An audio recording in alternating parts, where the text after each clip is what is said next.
front page and the sounds of the streets to the voices of the people who make the major calls and big picture politics beyond Westminster.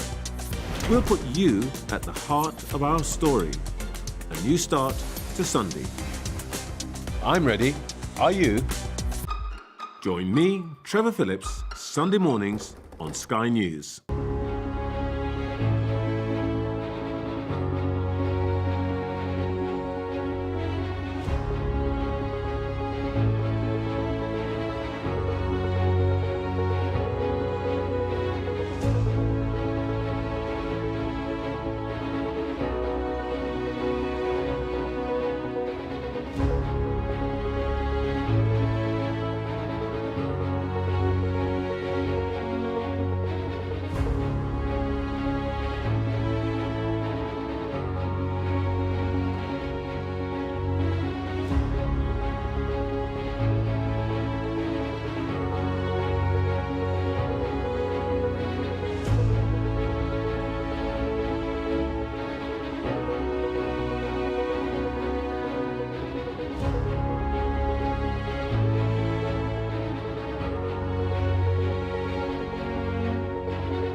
Good morning, it's 7 o'clock. On today's show, why did no one stop him? The government orders a public inquiry into the chances that were missed to stop Southport child killer Alex Rudakubana. The teenager pleaded guilty to the murders of B.B. King, Elsie Stankham and Alice Da Silva Aguirre. It's now emerged that he was flagged as a terror risk 3 times. Keir Starmer said there are grave questions to answer as to how the state failed to protect the girls from the killer.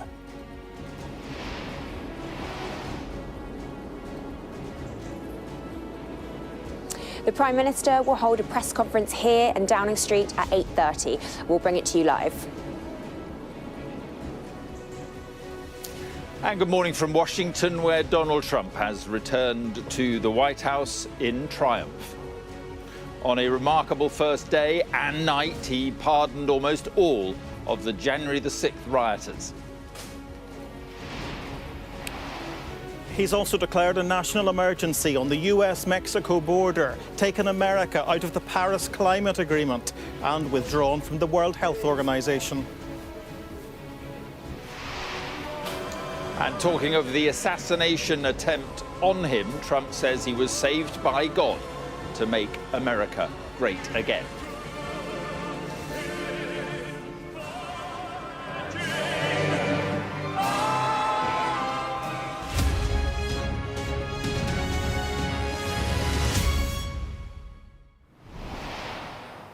Good morning to you. The families need answers. The government has announced a public inquiry into how the Southport child killer Alex Rudakubana became so dangerous and why he wasn't stopped. The teenager will be sentenced to life in prison after admitting the murders of 3 little girls aged 6, 7 and 9 at a Taylor Swift dance class. We expect to hear live from the Prime Minister in Downing Street at 8:30 this morning. Well, Sir Keir Starmer said there were grave questions to answer as to how the girls failed to be protected. Rudakubana was referred to the counter-terrorism prevent programme 3 times over concerns he was looking at online material about terrorist attacks. He was expelled from Range High School in 2019, aged 13, later returning with a hockey stick and assaulting a pupil. He was stopped from going back again just a week before the Southport attack. And he had regular contact with the police, the courts, the youth justice system, social services and mental health services. Despite all this, he wasn't judged a terrorism risk and wasn't stopped. Our chief North of England correspondent, Greg Milam, has more. This is Axel Rudakubana, photographed by police on the day he carried out what prosecutors said was an unspeakable act, one of savagery and senselessness, that meant 3 girls, B.B. King, Elsie Stancombe and Alice Aguiar, who'd gone to a Taylor Swift dance event, never came home. The carefree innocents that day met with a meticulously planned knife attack. It was as his trial was about to begin that Rudakubana changed his pleas to guilty. One of his victims that day was John Hayes. He tried to stop the attack. I knew I had a pretty nasty leg injury. It's narrowly missed my femoral artery, which I've been told would have probably finished me off, which is pretty scary. It's that time of year again. As an 11-year-old, Axel Rudakubana appeared in a video for the BBC's Children in Need. But as a teenager, he was excluded from school over claims he was carrying a knife. He later returned to attack someone with a hockey stick. Exactly a week before the attack in Southport, his father stopped him from taking a taxi back to his old school as pupils were leaving for the summer holidays. Rudakubana also admitted producing the biological toxin ricin and possession of an al-Qaeda manual. It's emerged that 3 times he was referred to the government's anti-extremism programme over his fixation with violence, but was found not to be motivated by a terrorist ideology. The Home Secretary has announced an inquiry. The attack in Southport was the trigger for days of violent disorder, fuelled by misinformation about the attacker online. That speculation hasn't gone away. The Prime Minister said there were grave questions about how the state failed in its ultimate duty to protect those young girls. In Southport, those girls remain the focus. Those vivid colours of summer have faded now, but the trauma for everyone who witnessed what happened here hasn't gone away. Neither have the whys or the what-ifs. Rudakubana's guilty pleas mean they won't have to relive what they saw in court. But everyone here tells you they'll carry it for the rest of their lives. For days, Bryony tended the tributes. She's still haunted by the memories.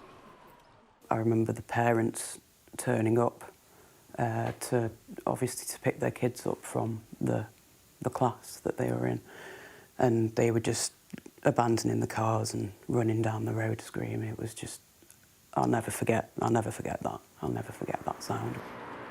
Axel Rudakubana will be sentenced on Thursday, the end of a court process for families whose grief will never end. Greg Milam, Sky News, Southport.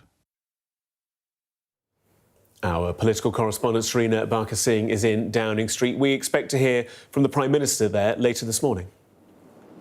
Yes, we do, and I think he knows there's huge public interest in this. I mean, it's on a lot of the front pages, and with more details about the crime, there are more questions that are unfolding, and I think some of those questions the Prime Minister wants to answer today. Now, I'm told he'll directly take on the claims that there was a cover-up. He's already called Axel Rudakubana a vile and sick killer, but he'll also explain why now is the time for answers. There were reporting restrictions to ensure there would be a fair trial. trial. Now that there is no trial and those restrictions are released, more details can emerge. But he'll also go further today. The Home Secretary has announced a public inquiry, and the Prime Minister is saying that we must now ask and answer difficult questions unburdened by cultural or institutional sensitivities. Now, those crucial questions are because details have emerged of Alex Rudakubana being referred to Prevent 3 times before the attack. We know that he was known to the police, the courts, youth justice, social justice, mental health services, and crucially Prevent, which is the government's system for stopping terrorists. We might hear more about that. We do know the Home Secretary gave more money to that scheme last year, but with this new inquiry, we might hear more about that Prevent scheme as well. Serena, live from Downing Street. Appreciate it. Thank you so much. We will, of course, bring you the Prime Minister's statement live at 8:30 this morning. Meanwhile, just coming up to 7:10 here in the UK, 2:10 in the morning in Washington, D.C. Mark is there. Mark, it's the end of day one of Donald Trump 2.0. Yep, that is the time here in America. Good morning from Washington. And Donald Trump's first night in office has been almost as extraordinary as his first afternoon. Only in the last hour has he returned to the White House after attending several inaugural balls. And of the attempt on his life, he says he was saved by God to make America great again, and he's wasted no time getting to work with a flurry of dramatically delivered executive orders and pardons for almost all those involved in the January 6th attack on the Capitol. Pardons described by his opponents as shameful. David Blevins is here with me, and he's been out all night at these various balls. I mean, for the oldest president sworn into office, he's some energy. He certainly does. The President and First Lady dancing their way into the small hours of the morning. At the Commander-in-Chief Ball, the Liberty Ball a short time ago, they left the Union Station Ball, making their way back, as you say, to the White House. The end of a very long day when we've seen pomp and circumstance, some tradition, as well as some fairly unconventional politics, Mark. Yeah, OK, and we'll talk about it. Well, there we are. We got some pictures of him out and about and having that dance you talked about, slightly awkward with his wife, but I mean, he has really been busy all day, and now he's out enjoying himself, or he was. When you consider that he had morning tea with President Biden and Dr. Jill Biden many hours ago, it's quite extraordinary that he's still been on his feet until just a few minutes ago, really. Yeah. Well, he had 3 balls to go to. I gather someone told me that Bill Clinton had 15, so I don't know how he managed to do that. But there we are, Donald Trump out and about until, well, just about 45 minutes ago. And as I was saying, the president pardoned almost all of the January the 6th rioters. He vowed to crack down also on unauthorized crossings at the US-Mexico border and declared a national emergency there. Trump also withdrew the US from the Paris Climate Agreement for the second time. The US will leave the World Health Organization as well. And the president has signed an order to keep TikTok operating for 75 days. Our US correspondent Mark Stone reports now from Washington. If there ever was an image for the ages, the scribble of the pen, the pile of files, each one an executive order from the new president. So this is January 6th. These are the hostages, approximately 1,500 for a pardon. Each one affecting profound change. Withdrawing from the World Health Organization, sir? Ooh, that's a big one. Each one a major story in their own right. This is an executive order taking a large number of executive actions to secure our southern border. Okay. This was the end of a dizzying day. Look at the faces on his chiefs of staff. Then an impromptu news conference in an Oval Office that is now his again. I'll be meeting with President Putin. And hints of the future on whatever topic you choose. You know, Gaza's interesting. It's a phenomenal location. On the sea, the best weather. You know, everything's good. It's like some beautiful things could be done with it. And then this. President Trump, did President Biden leave you a letter? He may have. Wait. Don't they leave it in the desk? I don't know. Oh. The traditional handover letter Thank you. to Trump from Biden. Hours earlier, tradition had it that the two presidents, outgoing and incoming, rode together.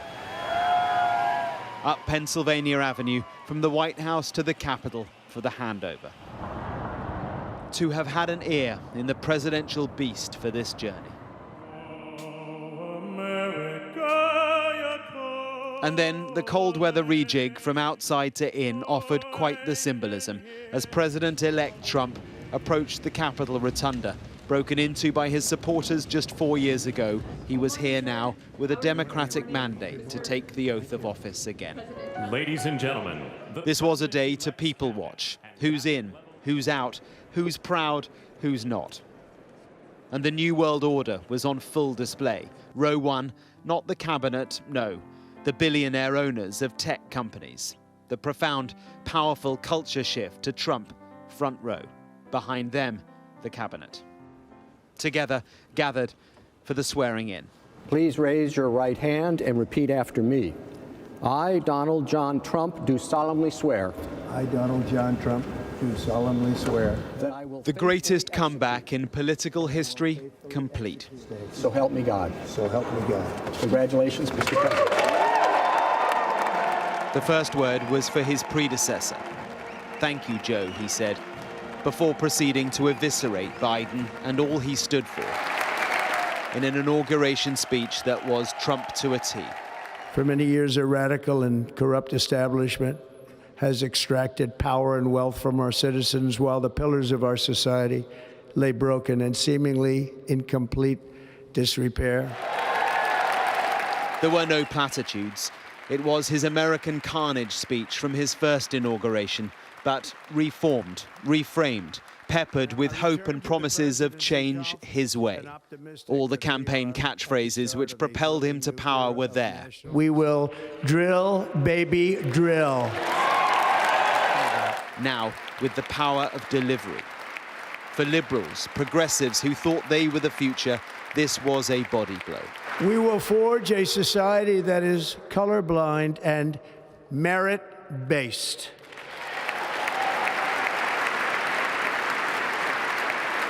As of today, it will henceforth be the official policy of the United States government that there are only two genders, male and female. His final act for these formalities, something surely he relished, waving off Joe Biden. To California he flew, the end of a presidency he thought would be a bridge away from Trump. Instead, it bridged back to him. And he was off, no time to waste in reshaping this country. And it was in the nearby Capital One Arena, where they had watched it all,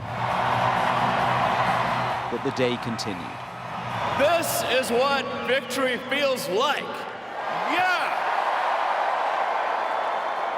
And this was no ordinary victory.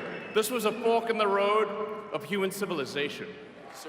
The signing then of the first few executive orders, legislation upturned in front of the voters who asked for it. Could you imagine Biden doing this? I don't think so. It felt strikingly transparent, authentic, but with performance, of course.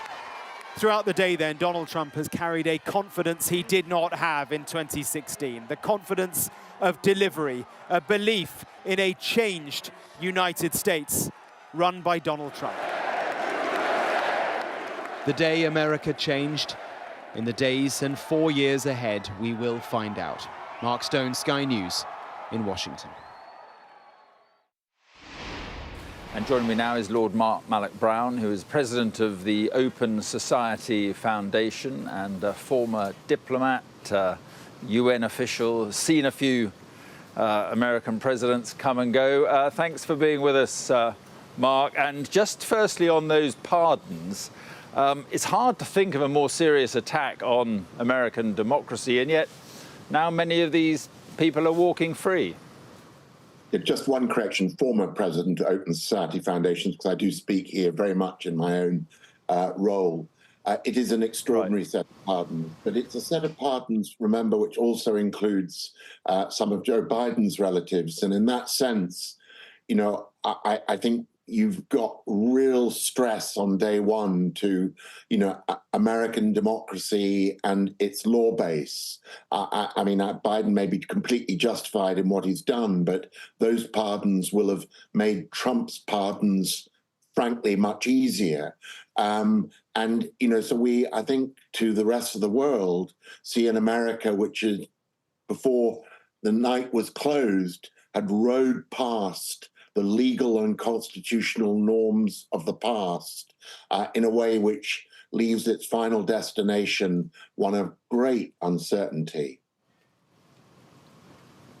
Yeah, and we'll talk about that in a moment, but we get a good idea of what he's going to do, Mark, or what he wants to do. I mean, this is an emboldened, more confident president than last time. Would you agree? Absolutely. I mean, I think many of us who follow this had anticipated for a while that Trump 2 would not be like Trump 1. It's a clear break because he's had time to learn the lessons, and his people around him even more have had time to learn the lessons of the first presidency. He's brought in a much more competent team, much more experienced, obviously, by the first time round. And despite some policy differences, particularly between the tech billionaires and the MAGA grassroots poor white crowd, if you like, to just, you know, despite that, they're much more aligned than has been the case before. So, you know, this is, you know, a true tested team with a clear view of what it wants to do. And I think the only people, frankly, he'll be surprised by the fact that the new Trump is not performative. He's about really getting radical things done. Other sort of Republican traditional votes who went with him because they didn't like taxes, they didn't like the inflation under Biden, they didn't like the sort of wokishness of some of Biden's stuff. They're the ones who hoped this was all performative for the campaign cameras. And now we'll see what their voters earn them, a radical remake of America.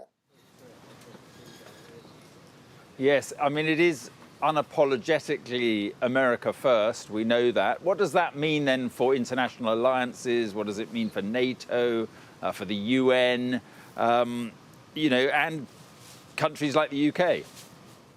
Well, I think it's going to be a very difficult period. I think starting at the end there for the UK, you know, the UK has to feel a little chilled and isolated at this moment. One of the few sort of left of centre governments left.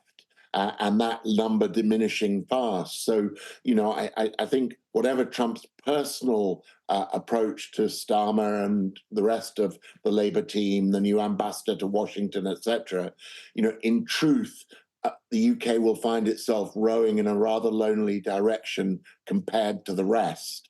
You know, I think for multilateralism, it's not a great day. He's again withdrawn from the Paris Climate Agreement, despite the hottest year on earth and this extraordinary scenes we saw from Los Angeles just a week before the inauguration of those fires. He's also withdrawn from the World Health Organization, which is a vital line of defense in fighting global pandemics.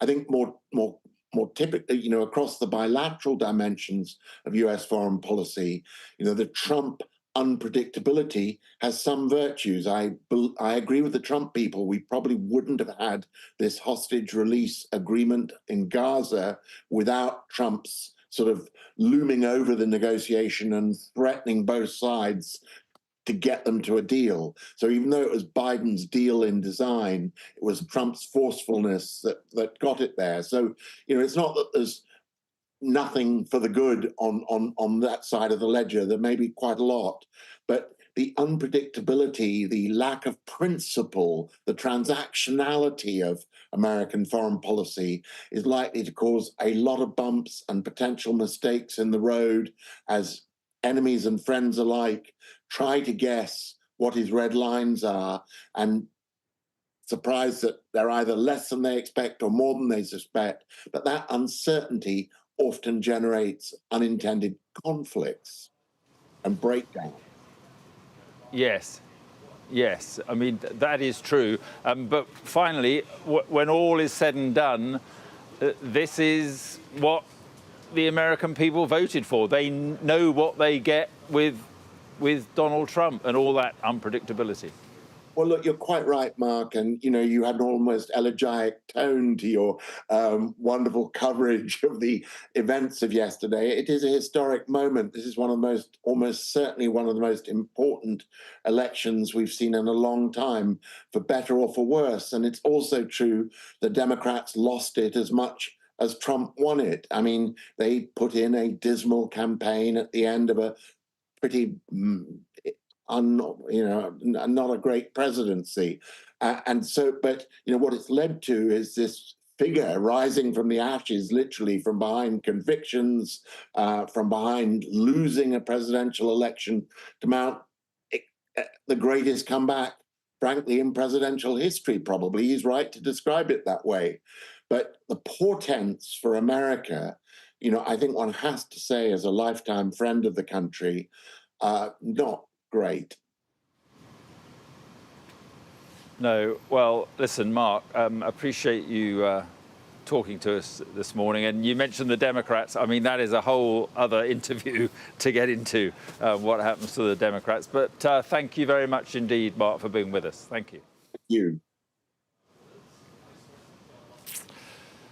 Well, tonight, as we were saying, the first January the 6th prisoners have been released. Our US correspondent James Matthews has been to a prison here in Washington where some were being held.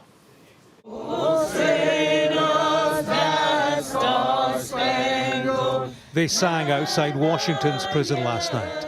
Supporters of January the 6th inmates were reacting to Donald Trump's blanket pardon. We just want to see our guys get out of jail, that's all. Inmates, soon to be released, spoke by phone. Oh man, I know we're going home. We got our stuff back full, and we just cannot wait to get out there and see y'all in person. I'm so proud of those kids and today's Victory Day, and it's going to be a renaissance for the country and just freedom. So this is January 6th. These are the hostages. Approximately 1,500 for a pardon. Yes. Full pardon. So this is a big one. Anything you want to explain about this? We hope they get them. We hope they come out tonight, frankly. At Washington's jail, 2 inmates were freed, Andrew and Matthew Valentin. Elsewhere, so was Enrique Tarrio, leader of the far-right Proud Boys. More than 1,500 were convicted of January 6 offences. Donald Trump had faced trial for his alleged role in encouraging these scenes. Charges were dropped when he won the presidency. It's not everybody who's happy at the release of the January the 6th prisoners. Nancy Pelosi, the former Speaker of the House of Representatives, who ran and hid from rioters, has called it an outrageous insult, an abandonment and betrayal of police officers who were injured that day. On day one, the January 6 pardons were a headline feature amongst executive orders on climate change, energy drilling, and a war, as Donald Trump would have it, on wokeness. In a raft of abrupt, far-reaching change, Donald Trump changed how America does business and how America does America. James Matthews, Sky News, in Washington. And David Blevins is with me here. And January the 6th, it was one of the most damaging nights for American democracy. What is Trump saying by this action? Is he saying that it didn't really amount to much? Well, it feels like that, but to his base, it's a promise made and a promise kept to grant pardons or to commute sentences. It's 4 years and 2 weeks ago they breached security to enter the Capitol Rotunda to contest the outcome of the election. They believed it had been stolen by Joe Biden because that's what Donald Trump was telling them. And now we've seen yesterday Donald Trump step back into that very same ground, take the oath of office, then go to the Oval Office and set these people free.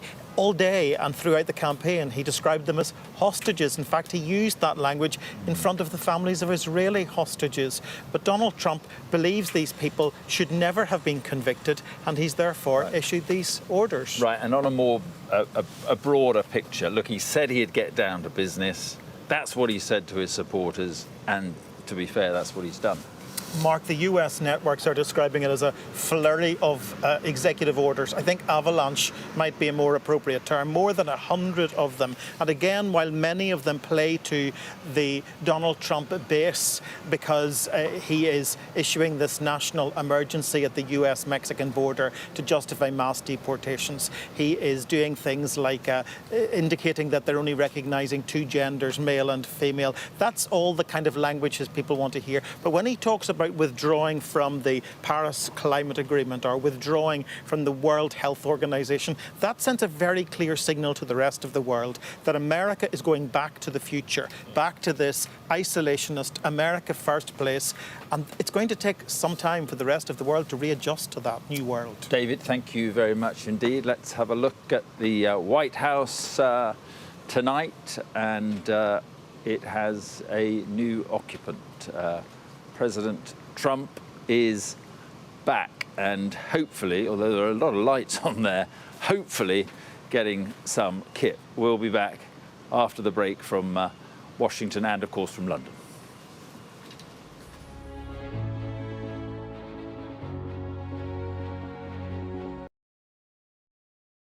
First Minister, how are you? Good morning. Good morning. Nice to see you. How are you feeling? Looking forward to getting into the parliamentary chamber. Are you any further forward to making a decision? No, it's an important day today. All of the claims were in line with my parliamentary duties, so I'm making that clear to you, Conor. He was a Scot through and through. He was a very good politician. Alex Salmond was controversial, he was a disruptor, but above all, he was respected. Will you resign if you lose this week? Again, I'm not planning to, of course, lose the vote of no confidence. I'm planning to win that vote of no confidence. His face said it all. My intention to stand down as party leader. This is now a storm with deadly consequences. How are they feeling? They're a bit scared at the minute. We've been told to evacuate. How are you feeling? Devastated. Hundreds of homes were wiped out by flooding. I'm Conor Gillis, Sky's Scotland correspondent. It was probably the darkest time in my life. Scott is 5 years sober after a cocaine addiction left him close to death. Scotland has a shameful record, worse than England, the worst in Europe. Why not just say you've failed? Because then you might get more respect from families who've lost loved ones. This is where one of the UK's most prolific rapists thought he'd got away with murder. Sky News can reveal that former sex workers had told police he was sexually violent. My Emma. Free wherever you get your news. It's over, isn't it? The Americans say he is Rossi, a fraudster. This has been one of the most bizarre cases ever heard in a courtroom in this country. A dangerous murderer. Do you think you'll ever be able to forgive Andrew Ennis after this? She said she can forgive him, but as long as he's behind bars. By doing the right thing, it's destroyed your life. They terrorised me. They intimidated me. Sky News, the full story first.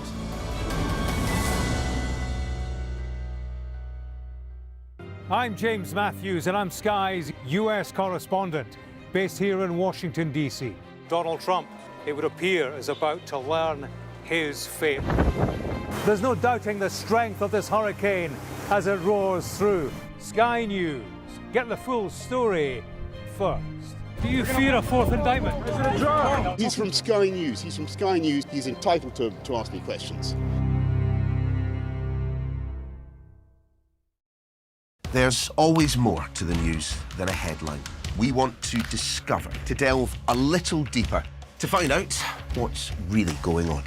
Explanation, analysis, the people at the heart of every story. I'm Neil Patterson, and this is the Sky News Daily Podcast. So, by the end, we'll hopefully all understand what's going on in the world just that little better. Available wherever you get your podcasts. Welcome back to Washington. President Trump hopefully tucked up in bed after an extraordinary first day. He's got to work very quickly on many of the pledges he made before assuming office.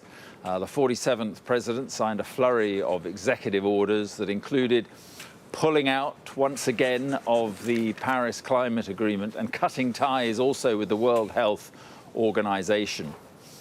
There were celebrations outside Washington's prison after Trump signed an order to pardon those arrested and jailed for taking part in the January the 6th riots. He also hosted some of the world's wealthiest people at a number of inaugural balls to celebrate his new presidency. Donald Trump has promised to meet with Vladimir Putin, but hasn't given a specific date for that to happen. However, he has claimed that the Russian president is destroying Russia by not making a deal to end the war in Ukraine.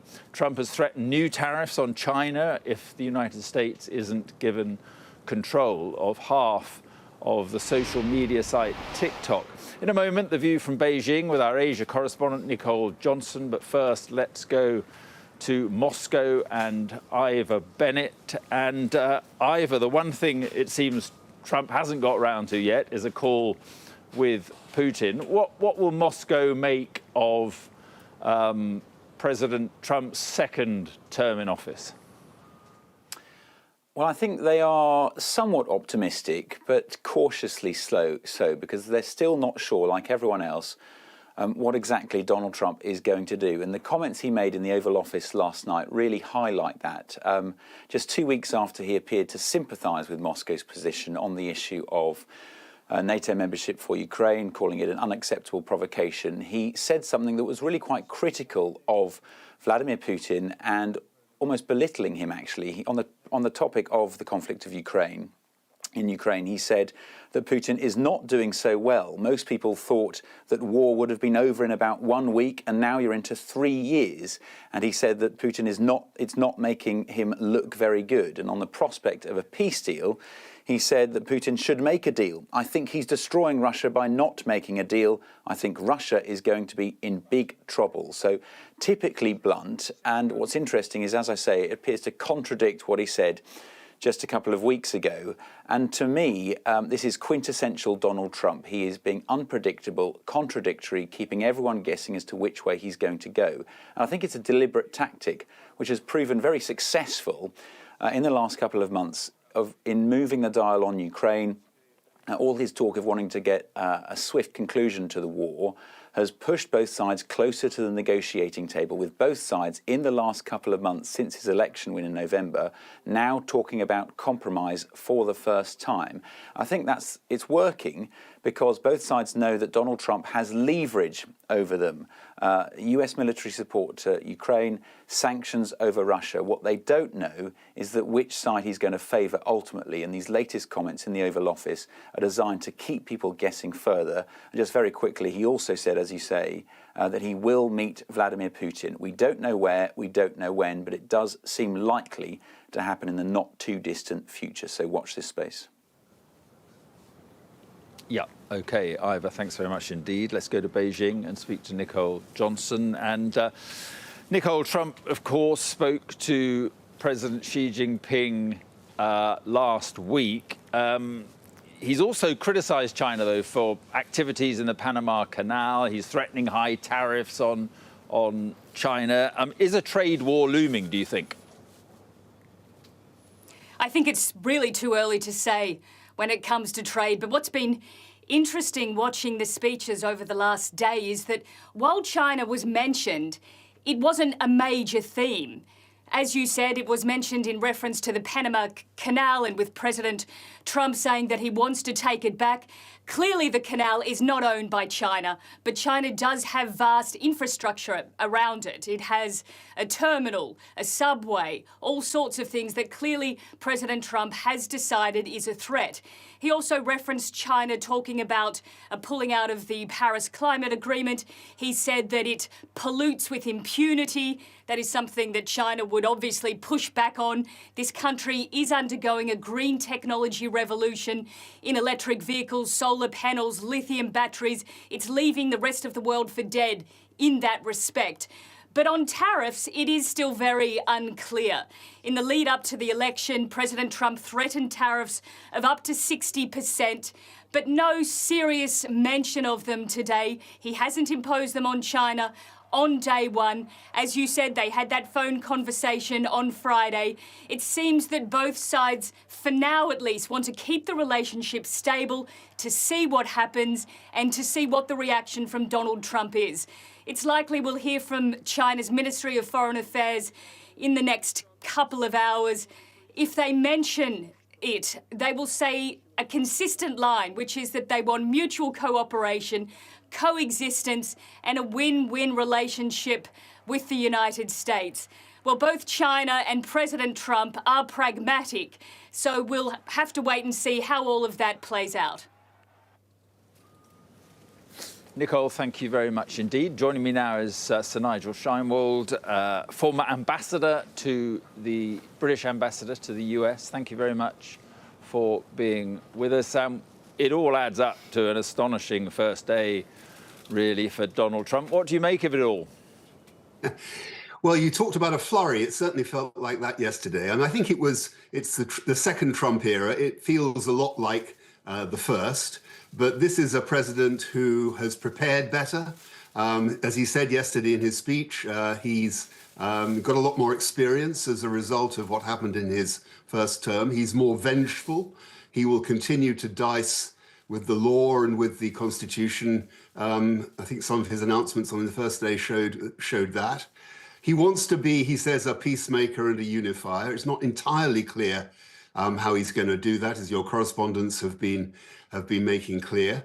There's more shock and awe than policy and strategy so far, but that's frankly not surprising. I mean, we're only on day 2 later today. So I think we know some things, and there's a lot we don't know yet, and the mixture plainly isn't yet apparent to us.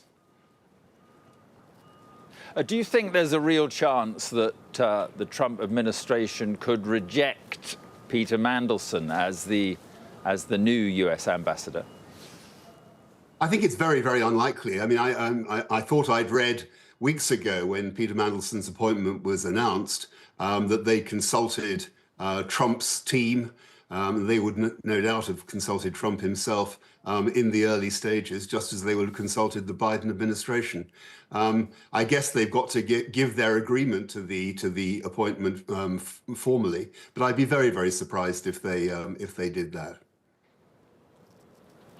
Yeah, I mean, their objections seem to be his previous criticism of Donald Trump and his close links to China and also to the EU. I mean, but you think, from what you're saying, it will get confirmed?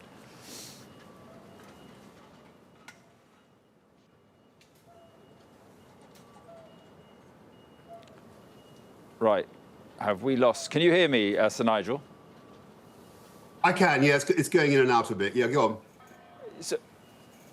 Sorry, yeah, I was just saying, you think then it will be confirmed? I mean, I was just saying the criticism is that he's been rude about Donald Trump. He's close to China and close to the EU. But you think it will be confirmed? Yes, I think it will be confirmed. And, clearly other people in his administration have been ruder about the president than Peter Mandelson ever was. I think, Peter Mandelson's got a past, plainly, but he's also an extremely experienced negotiator and a senior political figure in the UK. So I'd be very, very surprised if they rejected him at this point. And on the broader UK relationship, do you think it's going to be tough going? Do you think there's a sense maybe that the special relationship is not quite so special? What are your thoughts?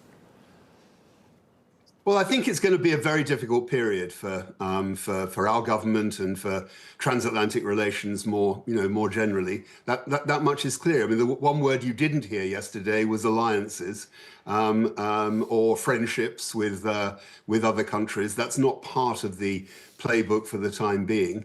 But I do think that the main thing for the UK is to hold firm to our own long-term interests and our own beliefs and values.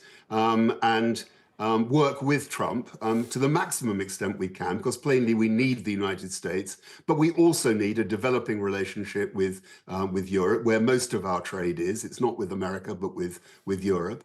And our security needs are mostly to do with NATO and to do with our key intelligence and defense relationship with America. But there is increasing need for cooperation in Europe, not least because we need Europe to take on more of a responsibility in that area. And that's going to be part of the likely outcome in relation to Ukraine. So I can't see a world in which the UK doesn't need to develop its relationship with the EU, but we need to hold on to the fundamentals of the relationship with the United States, whether you call it special or something else. So Nigel, very good to talk to you. Appreciate you coming on. Thank you very much. Thank you. Well, thousands of Trump supporters have been braving the freezing temperatures in Washington. It's still about -6 here, I think. Trying to get into the Capital One arena last night to watch the inauguration. Those who couldn't spilled into bars and restaurants around that arena. Our international correspondent Diana Magnay spent the day with Trump supporters to find out what captivates his fans. 6 in the morning and it's bitterly cold. They've been here for hours already, but it's a big day. Worth the early start and the very long queues to see the inauguration, if not in the flesh, then at least on the big screen in Washington's Capital One Arena. Oh yeah, baby, here we go! At least it's warmer in there, because out here, I don't know if I can do it any longer. Bye-bye, Biden! Bye-bye, Biden! No tears for Joe Biden in this queue, just exuberance about the Trump-Vance duo. I think we're going to get a lot more done. He knows a little bit about how to govern, so I think he'll be able to step in here in a couple hours and hit the ground running. I think that he's going to first of all, help with the economy. You know, everything is expensive, the housing, the food. Trump is going to come in there and just clean this up. What are you most excited about for the next 4 years? Taking it back, baby. You know, we're just back to the basics. Common sense. I had a joke kind of in COVID. I would fly on airplanes and people would ask me, hey, why ain't you got to wear a mask? I said, I got a rare condition called CS. It's called common sense. Trump's promising a common sense revolution. But what does that even mean? Is it anti-wokeness? Is it anti... 100%. Woke should never be... It's pointless. Guys, take your headgear off, man. Take your hoodie off, please. Inside your hat, please. Take your headgear off. Feels like this stadium has a bottomless capacity. People have been pouring in for hours, but it is 20,000. That's how many it can seat, and there are a lot more people than that still trying to get in. So I think we will see a lot of disappointed Trump supporters. And a lot of Trump supporters who've had to throw away a lot of their possessions. Security is very tight, so they're literally leaving their bags at the door. Moving around is hard. Washington is all but locked down. There are barriers everywhere and heavy security. But at least there are other options. We find a spot in the Hard Rock Cafe, packed with the MAGA faithful.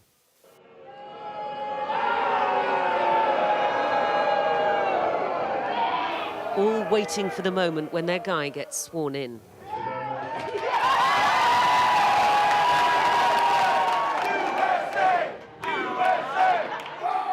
During every single day of the Trump administration, I will very simply put America first.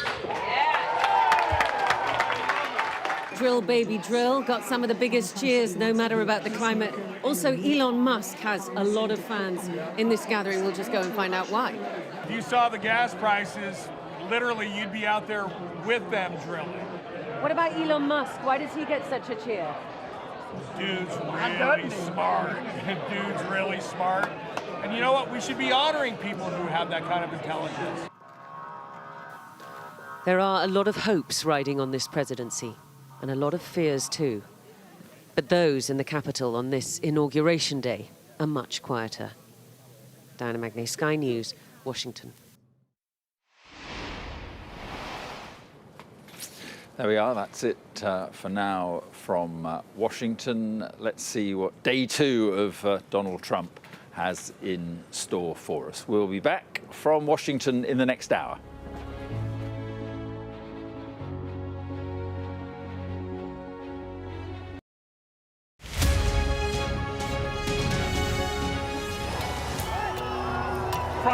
Modi is the most popular politician in the country. He is expected to win his third term in these elections. Jubilation in the streets, while some emotional. This is a political victory for Prime Minister Modi and his Hindu Nationalist Party, a promise fulfilled. I'm Neville Lazarus and I'm Sky's reporter based in Delhi. He paid over 50,000 to traffickers to get him to America. Instead, he was kidnapped, tied up and threatened by smugglers. A commando from the state force walks me through to a Maitai village on the front line. Firing to civilians and they're burning our house. We cross to the opposite side, held by the cookies. When they fire, we have to retaliate. Sky News, get the full story first. Companies like these are helping India in its trajectory to be a serious player in space exploration. The enthusiasm is palpable. The young desire change. These elections are a pivotal moment for the country's economic and political history. The concern here is that the public healthcare system is inadequate. In a prayer, she's asking God to help understand what happened. I cannot carry on. God, help me. He says his world has crashed. Like him, there are scores of families searching for their loved ones. Too often have families endured such tragedies for the negligence not only by the administration, but also by spiritual people in this country. Free wherever you get your news. Even though it has few seats in Parliament, Kashmir is symbolic and very significant. It's often been called a nuclear flashpoint.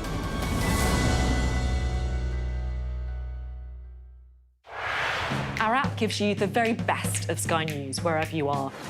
Breaking news, videos and analysis. Evidence of the crisis. Podcasts, watching us live. Live here from Washington. Wherever you get your podcast. All in one place. And all at just the touch of a screen. The Sky News app. Get the full story first.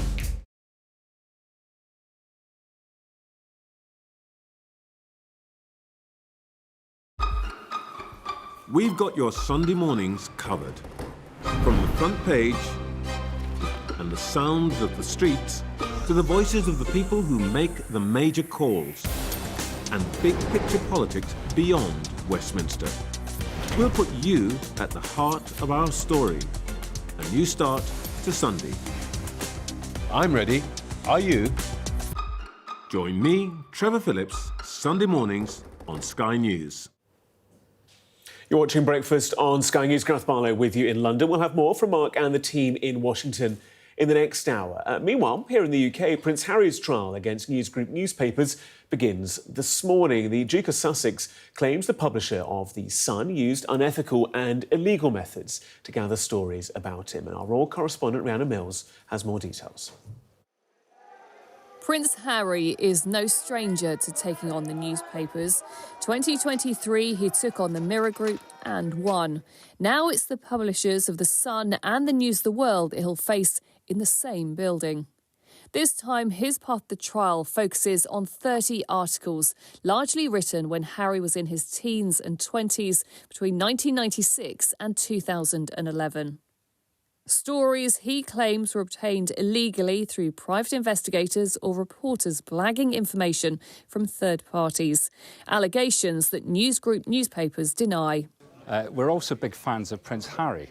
He does a huge amount of work for this country and for the military and the image of both those institutions. We are not against him letting his hair down once in a while. For us, this is about the freedom of the press. Media litigation specialist Antonia Foster says the decision to go to trial won't have been taken lightly. He's one of two remaining claimants in this action. They started out at 40. All the other 38 have settled. They've accepted offers to bring the litigation to a conclusion. One imagines that offers have been made in Prince Harry's direction too, but he clearly wants to stay in court. He wants a judge to hear the evidence and provide a written judicial conclusion at the end of the day. Hugh Grant was among those who settled his case, saying it would cost him £10 million even if he won, and hundreds of other settlements been made since 2011. Now Tom Watson, the former deputy leader of the Labour Party, is the only other claimant to join Harry in this trial. A legal fight that couldn't be more personal for Harry, as he's continued to make clear. They've settled because they've had to settle. So therefore, one of the main reasons for seeing this through is accountability, because I'm the last person that can actually achieve that, and also closure for these 1,300 people and families. Around the release of his book, he said that taking on the British tabloids was now his life's work. In this trial, he'll also claim that executives were part of a cover-up, potentially the most serious of the allegations, which the newspaper group denies. For both sides, reputationally and financially, the stakes are high. Rhiannon Mills, Sky News. I just want to take you back to Downing Street. Our political correspondent Serena Barker is sitting there for us. We're expecting to hear from the Prime Minister in about 40 minutes' time or so following those developments in court yesterday. Alex Rudakubana pleading guilty to 16 charges relating to the Southport murders. And Serena, in the last few moments, hearing that the government will announce today a new independent commissioner for the Prevent programme. What do we know? So this is linked to the Prevent programme because we know now that Axel Rudakubana had been referred to Prevent 3 times before these horrible attacks, but was flagged to authorities, but they had not found or found a risk of real danger that he went then on later to commit. So that's why it's linked to the Prevent programme. Now, in December of last year, Yvette Cooper, the Home Secretary, announced more funding to the Prevent programme, about £140 million, and said she wanted to broaden the scope of who is considered within that. Today, I have learned that we will find out who a new independent commissioner for the Prevent programme will be. That might not be necessarily through the Prime Minister's speech, but the Home Secretary will give a statement in the House afterwards with much more detail. But that is new, and this is a commissioner that is both independent but also permanent and will have powers potentially to change the scope of the Prevent programme, crucially, so this will not happen again. And what do we expect to hear from the Prime Minister at 8:30? Well, the Prime Minister knows that there's a huge public interest in this. It's on the front of the pages. We remember those riots that immediately followed last summer. And because of these details from that horrific crime that are emerging, more questions have with more details come more questions, and I think that's what the Prime Minister is seeking to do today. I'm told he'll directly take on some of the claims that there was a cover-up. He's already called Axel Rudakubana a vile and sick killer, but he'll also explain why now is the time for answers. He'll point out that there was restrictions in place from the court in order to ensure that there was a fair trial. Now that there will not be a trial, more details can come to light.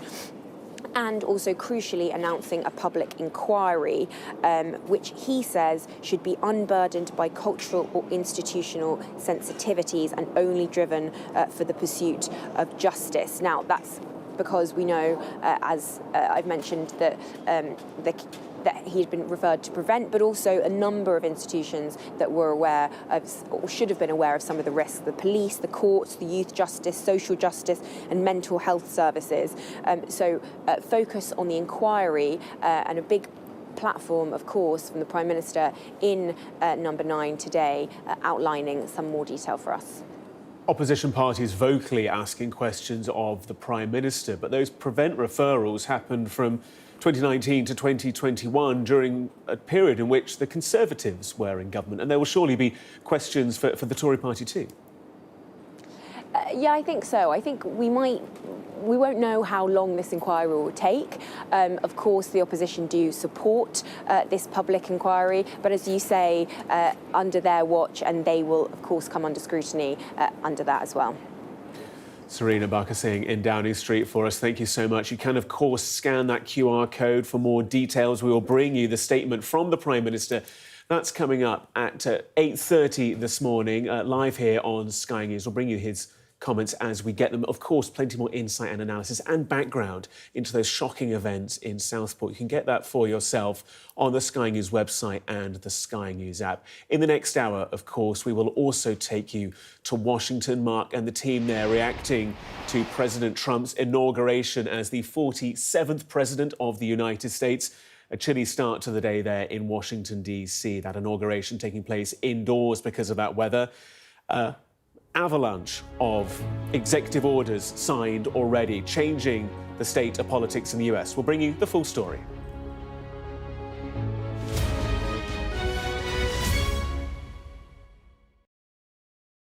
Weeknights on Sky News. This is your chance. Tell people. Welcome to the Politics Hub. Our police force has apologised. If you want to find out about Grimsby, you come to the docks.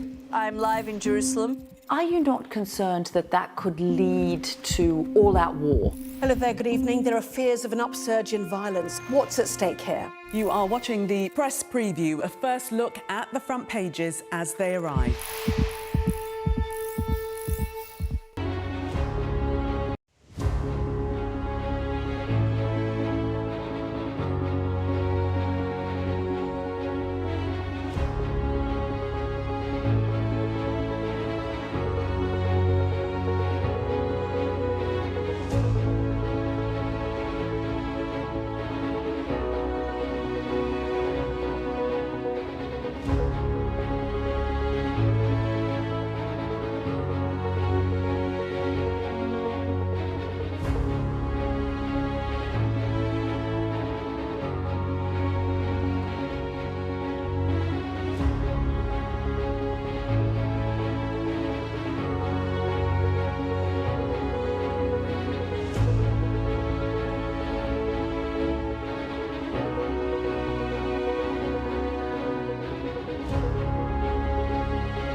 Very good morning to you. It's 8 o'clock. On today's show, why did no one stop it? The government orders a public inquiry into the chances that were missed to stop Southport child killer Alex Rudakubana.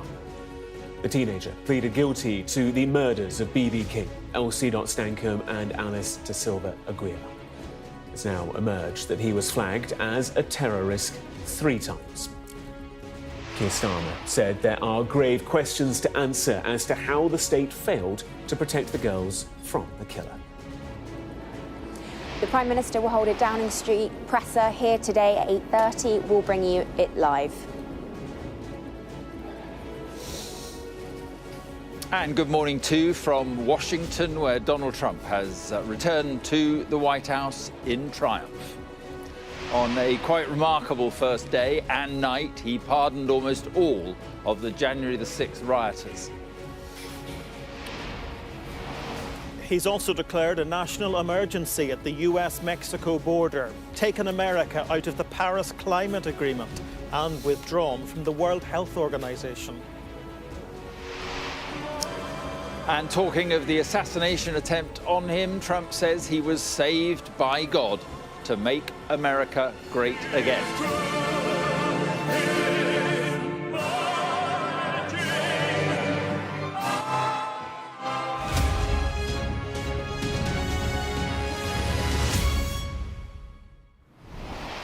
Good morning. You're watching Breakfast on Sky News. The families need answers. The government has announced a public inquiry into how Southport child killer Alex Rudakubana came to be so dangerous and why he wasn't stopped. The teenager will be sentenced to life in prison after admitting the murders of 3 little girls aged 6, 7 and 9 at a Taylor Swift dance class. We expect to hear live from the Prime Minister in Downing Street later this hour.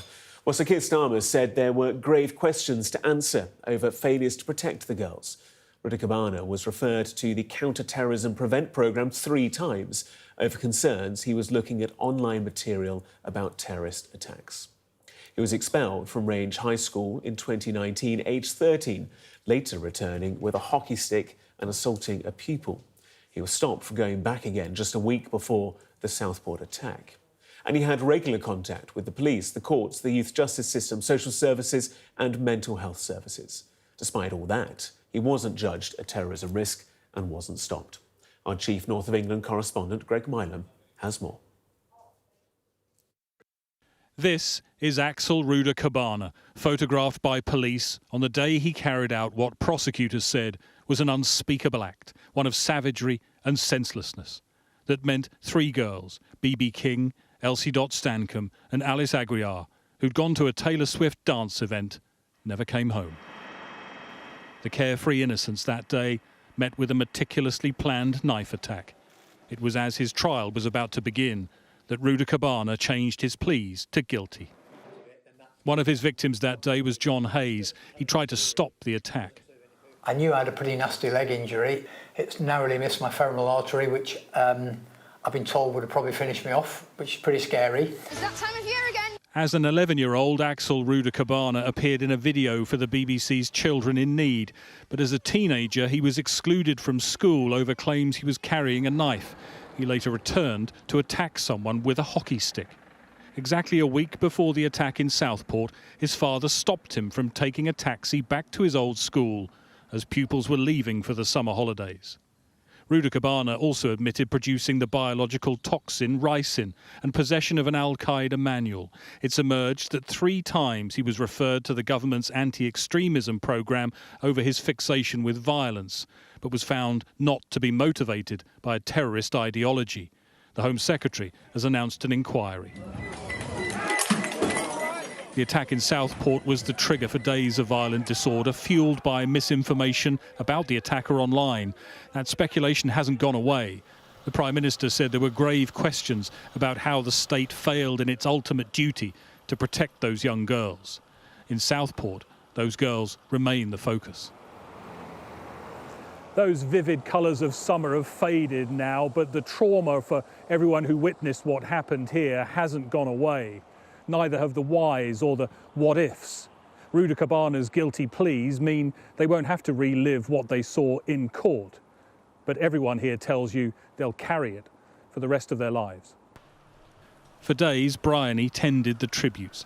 She's still haunted by the memories.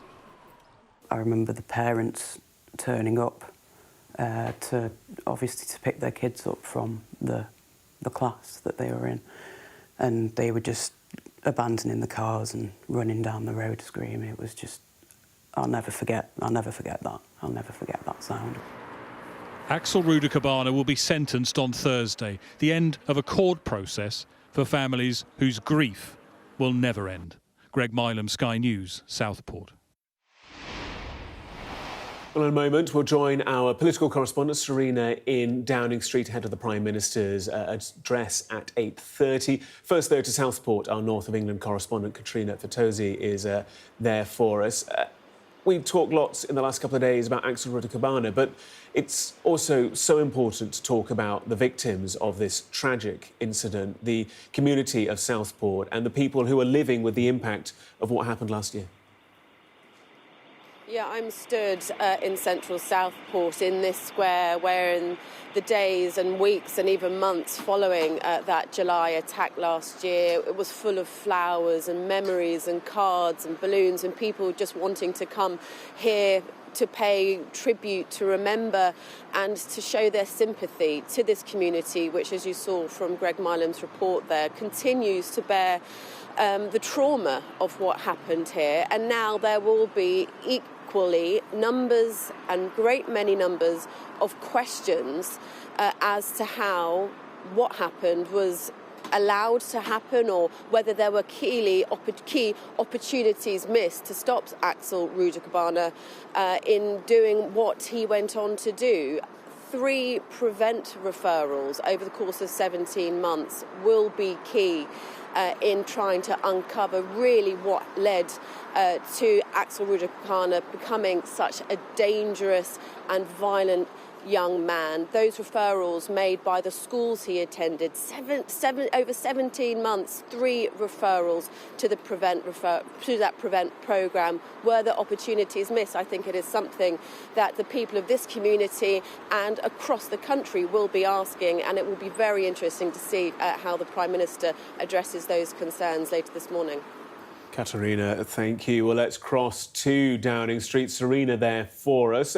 How do we expect the Prime Minister to talk later in about half an hour's time? Yeah, exactly. It'll be in half an hour's time. The Deputy Prime Minister has actually just entered Downing Street. But essentially, the Prime Minister knows that there is a huge public interest in this. It's splashed on most of the papers, and it's not every crime that warrants a Downing Street address or a public inquiry like this. But with more details of that crime, more questions there are to answer. And I think that's what the Prime Minister is seeking to do today. I'm told he'll directly take on these claims of a cover-up, something that politicians on the right have been peddling, but he'll also explain why now is the time for answers. There had been court restrictions on some details coming to light to ensure a fair trial. Now that there is no trial, or that has soon to conclude, more details can come about, and that's why the inquiry can begin. Now, the Prime Minister is expected to say that we must ask and answer difficult questions unburdened by cultural or institutional sensitivities and only driven by the pursuit of justice. I think one of the crucial questions is this idea that he had been referred to Prevent 3 times. I understand that a new independent commissioner for the Prevent programme will be announced today as part of this inquiry. Serena, live in Downing Street, thank you so much. Well, the government has ordered a public inquiry into the chances that were missed to stop the Southport child killer, Axel Rudakubana. It's emerged he was referred to Prevent 3 times before those murders. Joining us now is the Shadow Home Secretary, Chris Philp. Thank you so much for doing so. The Home Secretary announcing an inquiry into this. You must welcome that. Yes, we do. I think it's important we get to the bottom of any chances that were missed to prevent this appalling tragedy from happening, whether that was those 3 Prevent referrals, which happened in 2019 and then 2 in 2021, any interactions with the police, the education system. He was, I think, expelled from a school, and he then came back and threatened pupils there. He was being supervised by social services. So I think it's critical we find out if any of those agencies missed opportunities, questions about do we need to update the law, whether that concerns the operation of Prevent in policy terms, the operation of the Mental Health Act. We need those answers. But we also need the inquiry to cover what happened after these terrible atrocities. We saw those completely unacceptable and appalling riots that happened. And Jonathan Hall, who's the independent reviewer of terrorism legislation, he's a KC, a legal expert, says that if the government and the police and CPS don't put information in the public domain, if they're not open and transparent, that creates a void which misinformation can then fill. Jonathan Hall says there is actually quite a lot you can say without prejudicing a trial. So the government do have questions to answer about what they knew when, about this man's background, why they didn't disclose it to the public in a more open and transparent way, and did that in any way contribute to the appalling riots that we then saw happen afterwards? So it's important, I think, the inquiry covers both of those things, what happened before and missed opportunities, but also the government's handling of this tragedy afterwards. You're talking about the before and the missed opportunities, those references to prevent 2019 to 2021, the December to the April of those months, 17 months, 3 times. That happened under your government's watch. How do you think that the inquiry should look at the impact of prevent under the Conservative Party? Well, I think it should ask whether the panel who reviewed those cases and decided not to refer them to the next stage, the so-called channel stage, were those decisions made correctly based on the information that was available at the time? I think the inquiry should look at whether, if prevent wasn't the right channel to use, the right method to use, because it's specifically for people with terrorist ideologies, was there another part of the system that should have picked up this individual? And I think there are questions about, should the Mental Health Act have been used, for example, at an earlier, to section him, for example? Right, those are all questions which this inquiry should answer. And I think, the public rightly want to hear about that. And if there are lessons to learn, they need to be learned. And if changes are needed, they need to be made. But as I said a second ago, this inquiry also needs to look at the aftermath. Those riots should never have happened. They're completely unacceptable. And it seems to me the government were not open and transparent with the public. They didn't share all the information they had. Now, they say that's because of Crown Prosecution Service advice, but we need to look at why that advice was given. Was it necessary? Should the government simply have meekly accepted it? Because there was, I think, an information void, as Jonathan Hall pointed out in October last year. It's questions for the Prime Minister. I'm sure he'll address some of that in due course in the next half an hour or so. But going back to the interventions or lack thereof, it's not just prevent, is it? It's the police, the courts, social services, mental health services. When he was in sixth form, police officers would accompany workers to the house to go and deal with Alex Rudakubana.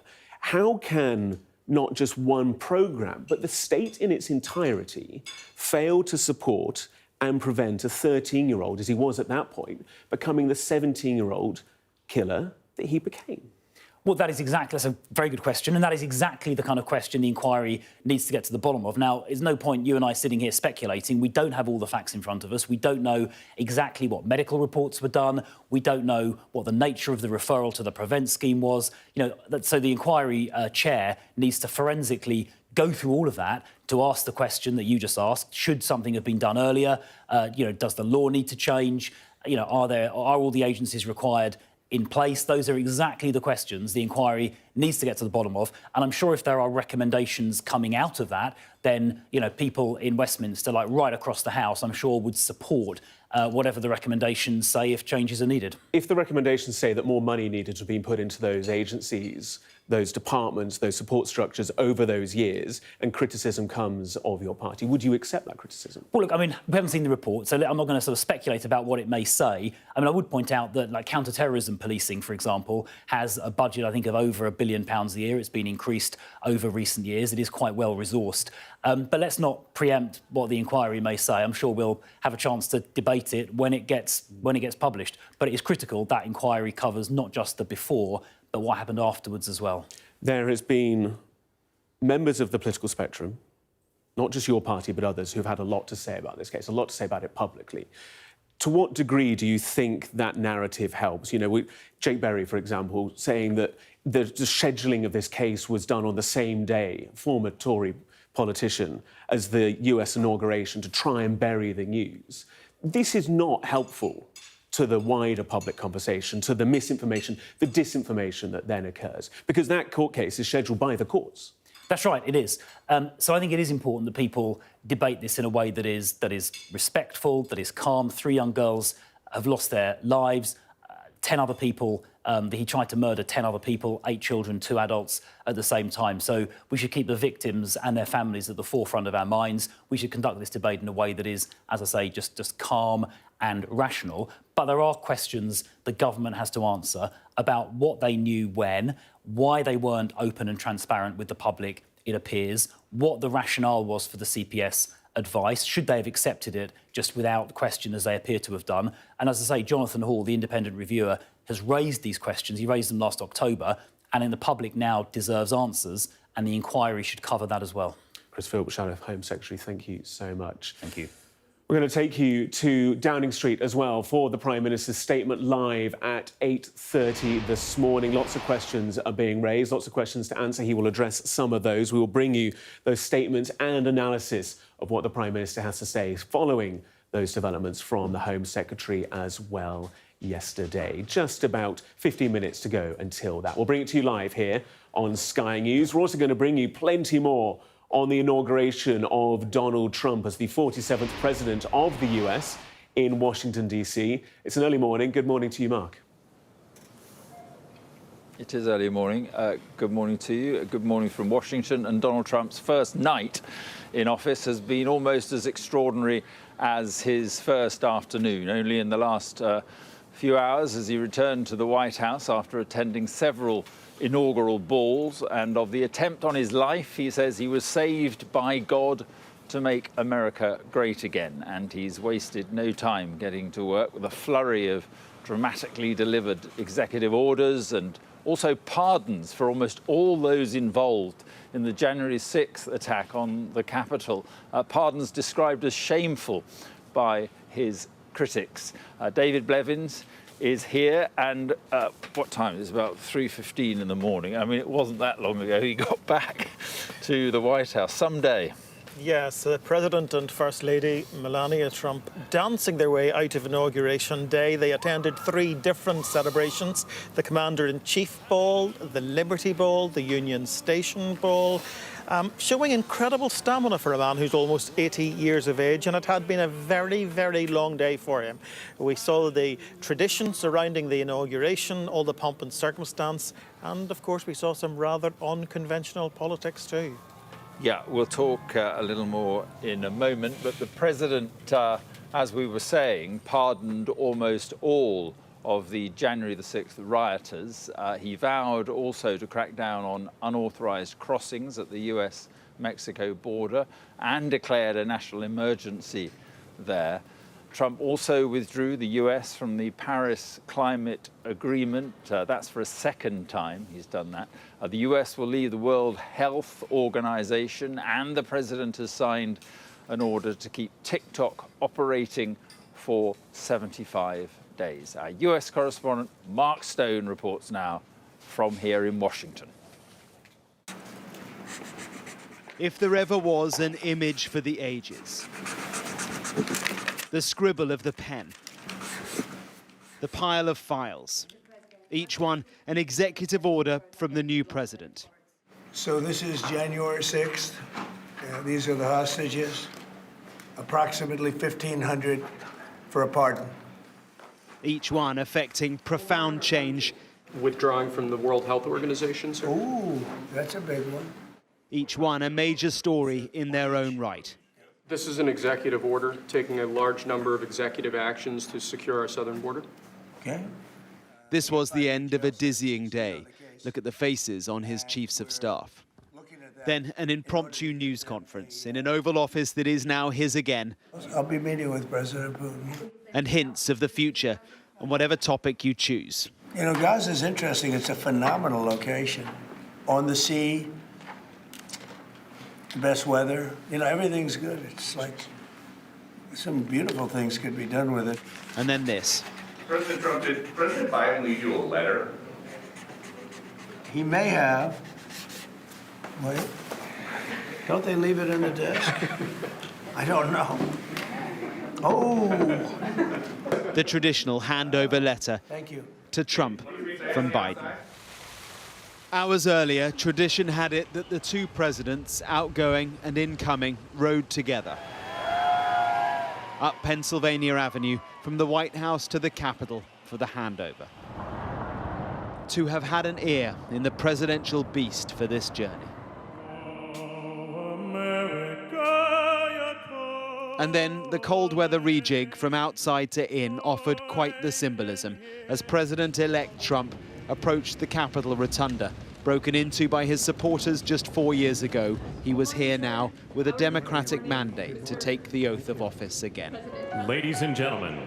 This was a day to people watch. Who's in, who's out, who's proud, who's not.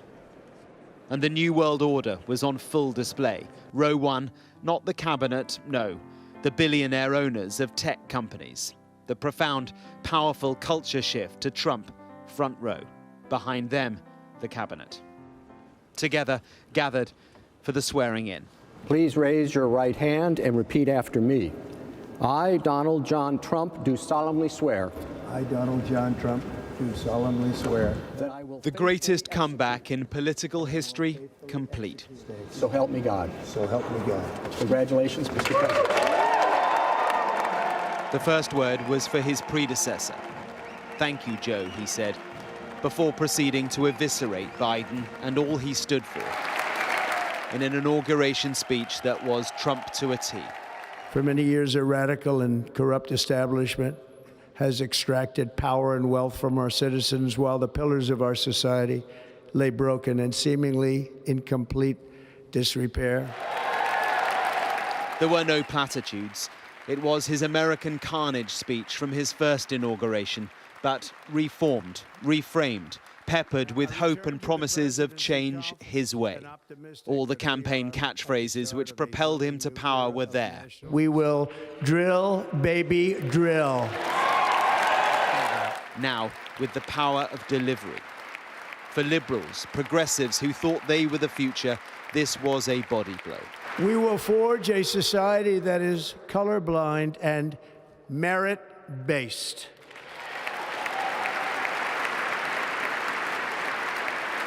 As of today, it will henceforth be the official policy of the United States government that there are only two genders, male and female. His final act for these formalities, something surely he relished, waving off Joe Biden. To California he flew, the end of a presidency he thought would be a bridge away from Trump. Instead, it bridged back to him. And he was off, no time to waste in reshaping this country.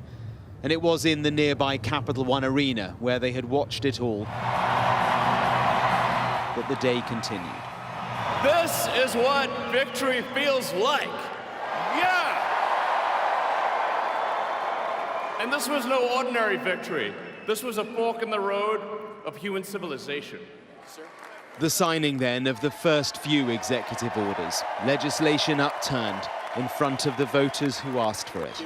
Could you imagine Biden doing this? I don't think so. It felt strikingly transparent, authentic, but with performance, of course. Throughout the day then, Donald Trump has carried a confidence he did not have in 2016. The confidence of delivery, a belief in a changed United States run by Donald Trump. The day America changed, in the days and 4 years ahead, we will find out. Mark Stone, Sky News in Washington. David Blevin's with me. I mean, he said he'd get down to business on day one, and he did. Yes, a plethora of executive orders, more than 100 of them, dealing with everything from pardons to immigration to climate to gender. The list just goes on, saying all of the right things in terms of his own base, but sending a shockwave, I think, around the world by withdrawing from the World Health Organization and the Paris Climate Agreement, sending the signal that America is going back to a position of America first, an isolationist stance, and that will be something the world's going to have to take some time to adjust to. I mean, he's a showman politician. He's unpredictable. One wonders what is to come. Yes, and to some extent yesterday was all about the optics, you know, signing those executive orders on a stage in front of his own supporters, then the Oval Office desk littered with them, and he was asking his attorney what each of them meant, and every single time he said, this is a big one, and then signed it with his trademark flair. But with the stroke of a pen, changing the shape of America and changing the shape of the world. And I think reminding us all that, on one hand, Donald Trump is the most predictable of American presidents, and on the other hand, the most unpredictable of American presidents. Right, in 30 seconds, this pardoning of the January the 6th prisoners, controversial. Hugely controversial. Again, he is keeping a promise he's made to his base. 5 police officers died in that raid on the Capitol, and therefore particularly Democrats on Capitol Hill believe it's a shameful betrayal of them, and they're quoting back to him the Golden Age reference. They're saying this is the Golden Age for those who want to break the law. OK, David, thanks very much indeed. That's about it from us in Washington for now. Yalda will be back a little later. I'll be back from here with the News Hour. But coming up after the break, it is Keir Starmer and his press conference.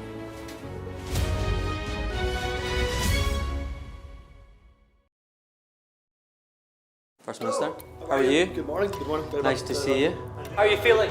Looking forward to getting into the parliamentary chamber. Are you any further forward to making a decision? No, it's an important day today. All of the claims were in line with my parliamentary duties, so I'm making that clear to you, Conor. He was a Scot through and through. He was a very good politician. Alex Salmond was controversial, he was a disruptor, but above all, he was respected. Will you resign if you lose this week? Again, I'm not planning to, of course, lose the vote of no confidence. I'm planning to win that vote of no confidence. His face said it all. My intention to stand down as party leader. This is now a storm with deadly consequences. How are they feeling? They're a bit scared at the minute. We've been told to evacuate. How are you feeling? Devastated. Hundreds of homes were wiped out by flooding. I'm Conor Gillis, Sky's Scotland correspondent. It was probably the darkest time in my life. Scott is 5 years sober after a cocaine addiction left him close to death. Scotland has a shameful record, worse than England, the worst in Europe. Why not just say you've failed? Because then you might get more respect from families who've lost loved ones. This is where one of the UK's most prolific rapists thought he'd got away with murder. Sky News can reveal that former sex workers had told police he was sexually violent. My Emma. Free wherever you get your news. It's over, isn't it? The Americans say he is Rossi, a fraudster. This has been one of the most bizarre cases ever heard in a courtroom in this country. A dangerous murderer. Do you think you'll ever be able to forgive Andrew Ennis after this? She said she can forgive him, but as long as he's behind bars. By doing the right thing, it's destroyed your life. They terrorised me. They intimidated me. Sky News, the full story first.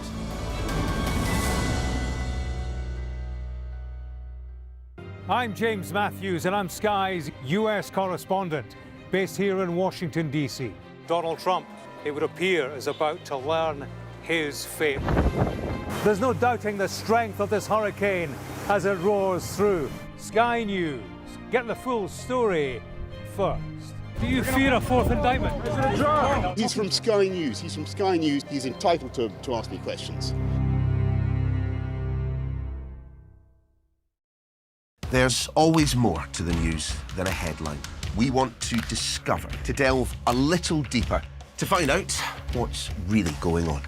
Explanation, analysis, the people at the heart of every story. I'm Neil Patterson, and this is the Sky News Daily Podcast. So, by the end, we'll hopefully all understand what's going on in the world just that little better. Available wherever you get your podcasts. Good morning. It's breakfast on Sky News. Let's cross live to Downing Street, where our political correspondent Serena Barker-Singh joins us from. We're expecting to hear from the Prime Minister inside 10 Downing Street in the next few moments in reference to the Southport attacks of last summer. Serena, what are we expecting him to say? He'll be at number 9, but close by. But just a couple minutes' time. Essentially, he knows the huge public interest in this, and I think seeks to answer some of the questions that have emerged from this brutal attack. It's not every crime that warrants such a press conference in Downing Street or a public inquiry, which was something that the Home Office announced yesterday. But there is a sense from the government that there are serious questions to answer.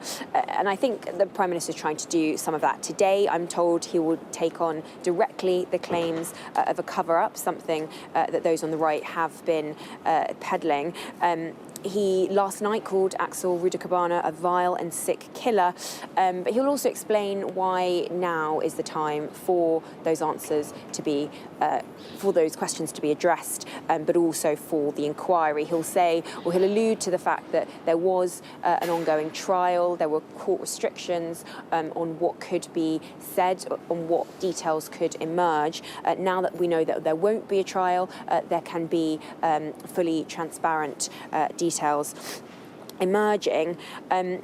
He'll also say about the public inquiry that we must ask and answer difficult questions unburdened by cultural or institutional sensitivities and only driven by the pursuit of justice. So quite robust words from the Prime Minister. And I think this is because of a concerning detail that has emerged, which is the fact that Alex Rudakubana was referred to Prevent 3 times when he was aged about 13 or 14.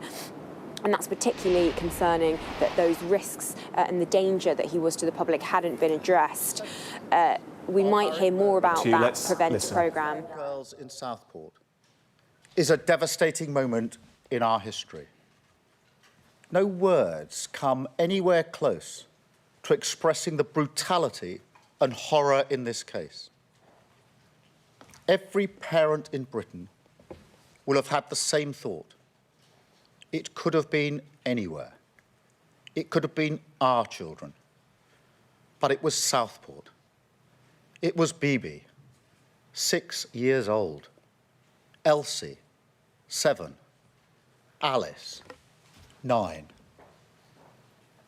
Back in August, I said there would be a time for questions, but that first justice had to be done. And that above all, we must not interfere with the work of the police, the prosecutors, and the delivery of that justice. Well, yesterday, thankfully, a measure of justice was done. But it won't bring those girls back to their families. And it won't remove the trauma from the lives of those who were injured. Their lives will never be the same. So before I turn to the questions that must now be answered, for the families and the nation, I first want to recognise their unimaginable grief, because I know the whole country grieves for them. The tragedy of the Southport killings must be a line in the sand for Britain. We must make sure the names of those 3 young girls are not associated with the vile perpetrator, but instead with a fundamental change in how Britain protects its citizens and its children. In pursuit of that, we must, of course, ask and answer difficult questions. Questions that should be far-reaching, unburdened by cultural or institutional sensitivities, and driven only by the pursuit of justice. That is what we owe the families. The responsibility for this barbaric act lies, as it always does, with the vile individual who carried it out. But that is no comfort. And more importantly, it is no excuse. And so, as part of the inquiry launched by the Home Secretary yesterday, I will not let any institution of the state deflect from their failure. Failure which, in this case, frankly, leaps off the page. For example, the perpetrator was referred to the Prevent programme on 3 separate occasions. In 2019, once, and in 2021, twice. Yet on each of these occasions, a judgment was made that he did not meet the threshold for intervention, a judgment that was clearly wrong and which failed those families. And I acknowledge that here today. Throughout this case, to this point, we have only been focused on justice.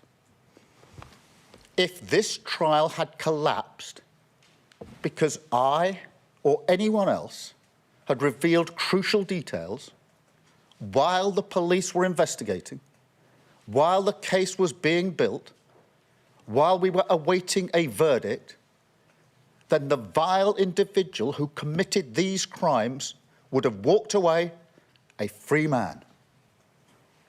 The prospect of justice destroyed for the victims and their families. I would never do that, and nobody would ever forgive me if I had. That is why the law of this country forbade me or anyone else from disclosing details sooner. Nonetheless, it is now time for those questions. And the first of those is whether this was a terrorist attack. The blunt truth here is that this case is a sign. Britain now faces a new threat. Terrorism has changed. In the past, the predominant threat was highly organised groups with clear political intent, groups like Al-Qaeda. That threat, of course, remains.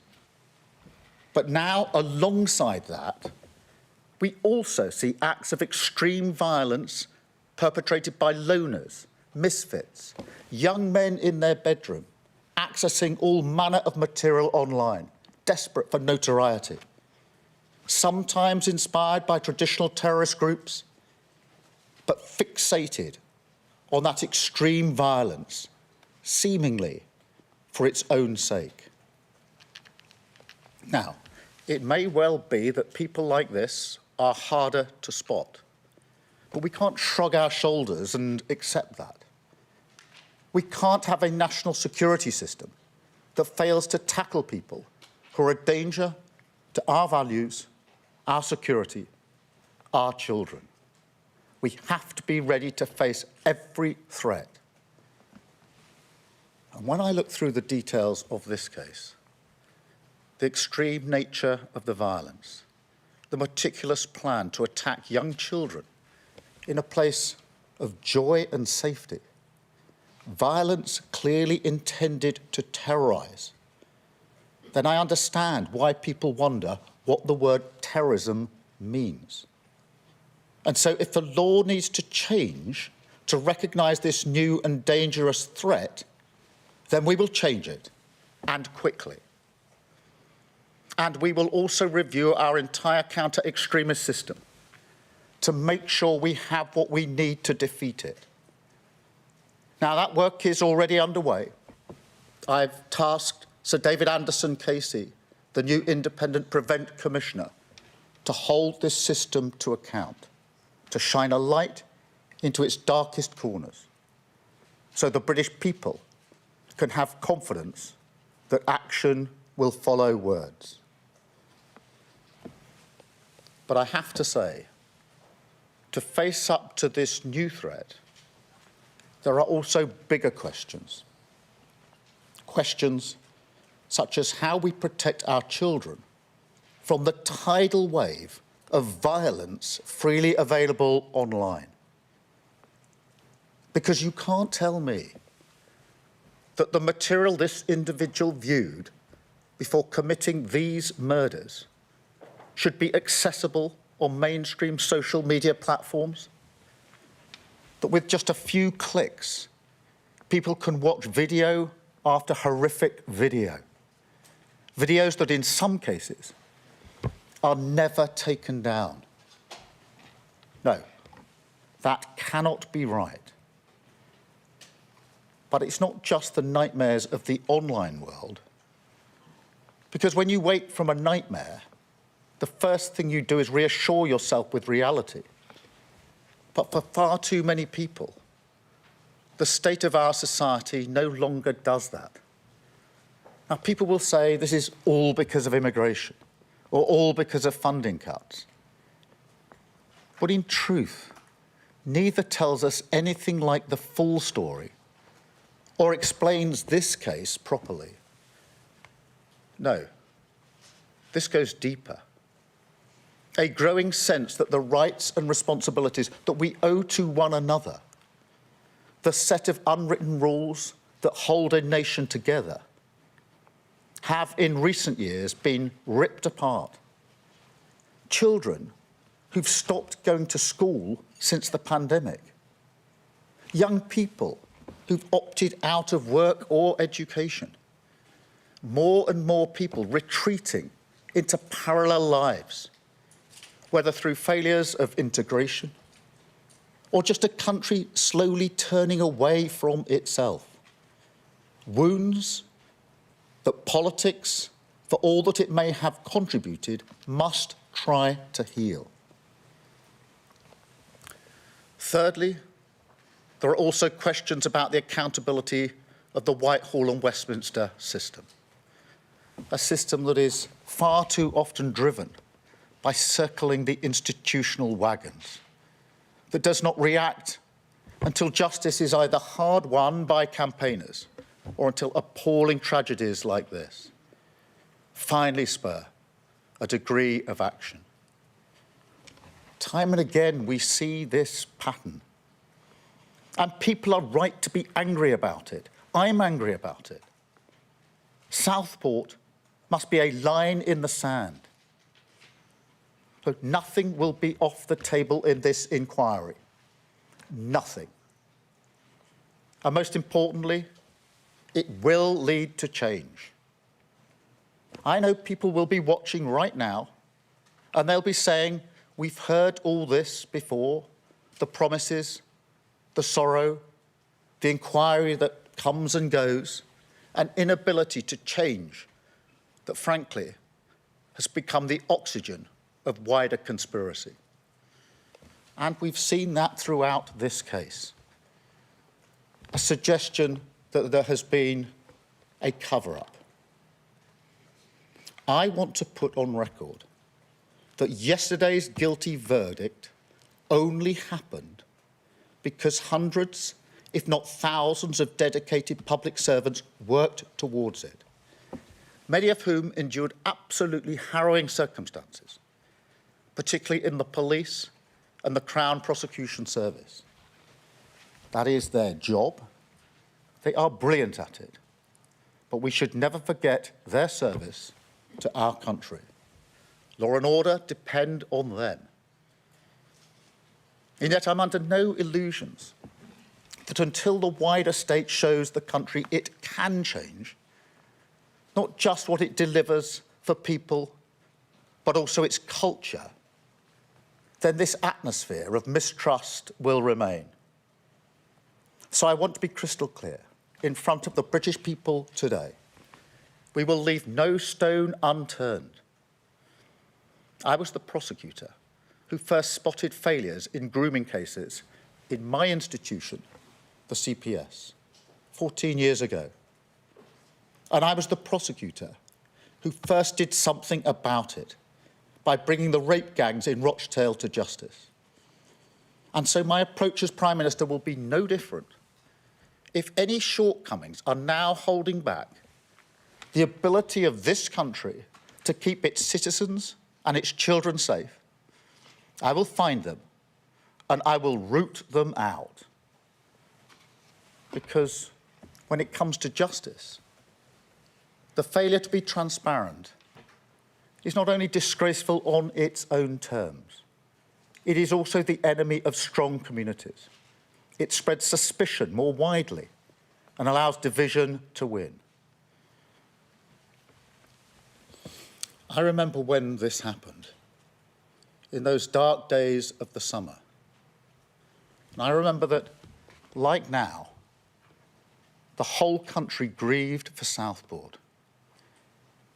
But I also remember how it was profoundly moved by their example. Because even as that community faced an unimaginable evil, even as they had to endure mindless violence, bricks and bottles thrown at their community, their businesses, their mosque, police officers attacked, including those who were on the scene responding to this vile murder. even despite all of that, they chose to come together. They chose to pick up the pieces of their lives. They chose to rebuild, brick by brick, side by side. Strangers no longer strangers, a community. This country has no shortage of empathy for the people of Southport. I know that. But in the face of such darkness and tragedy, what we really should do is follow their example. That is what we need to face this new threat. But also something more. Because national renewal isn't just about public services or the economy. It's about turning us back towards ourselves, giving people confidence in a shared future, so people can once again see the strength and power in themselves and in this nation. But that can only begin today, by holding up the mirror and facing what we see. So wherever this inquiry goes, we will follow it. No matter the boats it will rock, no matter the vested interests it will threaten, we won't hide. But then, most importantly of all, we will act. Because this time it will be different. Southport will be a line in the sand. We will honour those 3 little girls and deliver not just justice, but the change that the people and families of Southport deserve. Thank you. I will now take a number of questions from the media, starting with Vicky Young from the BBC. Prime Minister, you are a person with years of experience as a senior prosecutor. Do you really need a public inquiry to tell you that the system needs to change? And isn't there the possibility that that delay could mean that other dangerous cases are missed in the meantime? Well, I think we need a public inquiry to answer all of the questions that the families, the people of Southport and the country have about this case, and to ensure that no stone is unturned, that every failure is exposed and dealt with. I also think we need an inquiry because we are dealing with a new cohort, a different threat, this individualised extreme violence, and we have to have the laws and framework in place to deal with it. But I accept your challenge. We shouldn't wait until the end of the inquiry before we start the change. And that's why already there's been a review of what happened with Prevent and the findings and learnings from that, so that the mistakes that were made then would not be made today. That is really important in reassuring the public. Why we've appointed a commissioner to look into that whole part of the apparatus, and why we will get on with some of the work we need to get on with changing, for example, the law when it comes to the framework for dealing with extreme violence. So we do need the inquiry so we have the full picture, full accountability, and every single question that the families have is properly answered in the proper way. But we need to get on with the change in the meantime, and to reassure the public that every step is being taken to protect their children. Thank you. Beth Rigby, Sky News. Beth Rigby, Sky News, thank you. Prime Minister, it now emerges the perpetrator was known to the authorities and had been referred to Prevent, the anti-terrorism programme, 3 times. He'd had contact with the police, the courts, the justice, the youth system and mental health services. It's a catastrophic failure of the state to protect those young girls. Do you acknowledge that if that information had come out when the riots were happening, it would have provoked further outrage by the public, so you withheld information? Is that true? And do you acknowledge that whatever happens now, whatever public inquiry you carry out, this will hugely undermine trust from the public in the authorities and your government? Thank you. Thank you, Beth. Let me be clear. Responsibility for the disorder and the violence lies with those that perpetrated it. We need to be really clear about that. But let me address the facts as you put them to me. There has been a failure here, and I don't intend to let any institution of the state deflect from their failures, and I acknowledge that readily here. Yes, I knew the details as they were emerging. That is the usual practice in a case such as this. But you know and I know that it would not have been right to disclose those details. The only losers, if the details had been disclosed, would be the victims and the families, because it ran the risk the trial would collapse.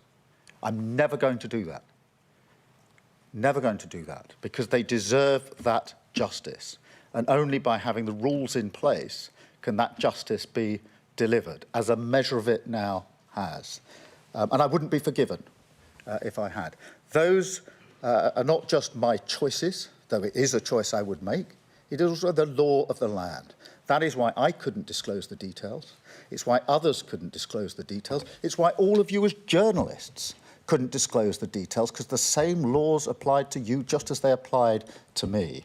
And it's really important that we make that clear. But the purpose of the rule is to protect the justice that the families and the victims are entitled to. I think that's the right thing. It is now right, having got to this stage, that the questions are asked and the answers are given, which is why we've taken the course of an inquiry, but also why between now and the conclusion of the inquiry, we will happily answer any questions that are put to us. But that is why, notwithstanding that, yes, I was being kept updated, of course, I did not disclose anything that would collapse the trial and defeat justice in this case. And I don't think anybody could ever have looked the victims and their families in the eye if they'd ever done that. Thank you, Beth. Can I have Paul Brand, please, from ITV? Paul Brand from ITV. Thank you, Prime Minister. All of us, as you say, as journalists, understand the risk of contempt of court, of prejudicing a trial, but we live in a different age now, don't we, where misinformation and disinformation spreads at lightning speed online. I was in Southport on the day of the attacks. There was a short window in which information could have been released before charge, before any risk of prejudicing a trial. Why didn't you do that? And do you think it was a mistake not to provide that detail then? Firstly, let me address part of your... Look, it is true that we live in a different age in that information is now available online as well as offline. And I understand the frustration of all, but including some journalists who observe the rules and don't report what they know because they know that the law doesn't permit it and it runs the risk of collapsing a trial, only to see information online that doesn't appear to be following the same rules. And that is not acceptable. That has to be addressed, and it'll be part of what we will be looking at, because that can't be right.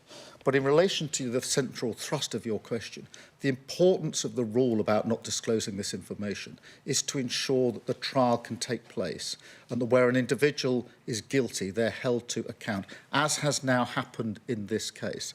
And that is why the law carefully restricts what can be said by anyone, not just me as Prime Minister, but anybody in these circumstances. And it is done to protect the family and their victims. That is the right thing, and that is what the law requires. It's also the choice I would make to ensure that my first thoughts are about justice for the victims and their families. That, for me, is first and foremost. Yes, we can answer questions, and we are now doing so with this inquiry and everything that will happen before the end of that inquiry. That is quite right. But it is also right that the families who've been through unimaginable grief at least have the comfort now of an outcome in this particular case. And you would be putting very different questions to me if I had disclosed information and we were now faced with a decision that the trial had just collapsed and the families would never get justice. You would rightly be challenging me very, very hard about why I had disclosed information. Thank you very much, Paul. Chris from GB News. Chris Hope, GB News. Prime Minister, given what we know now about the terror link and how it's kept from the public, do you now regret blaming the far right for all those protests last summer? Was it a far right issue, or were some people entitled to be concerned and upset, not the rioters, of course? Responsibility for the violence lies with them that perpetrated it. I was in Southport the day after these terrible murders.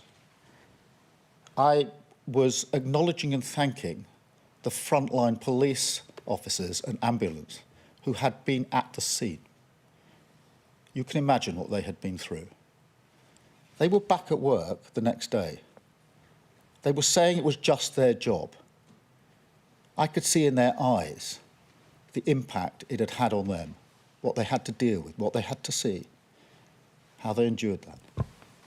As I arrived back in London, those same officers were putting their riot gear on and having bricks thrown at them. Those same officers. I don't think anybody can justify that, nor should they attempt to do so. Thank you, Chris. Harry from The Sun. Thank you, Prime Minister. Sorry to labour this point, but I think it's important. All summer we were repeatedly told that the Stockport attack was not terror-related, it wasn't being treated as terror-related. That wasn't true. Because in October, this monster was charged with a terror offence. Now, information was put into the public domain then that didn't collapse the trial, it didn't jeopardise justice, it was just months later.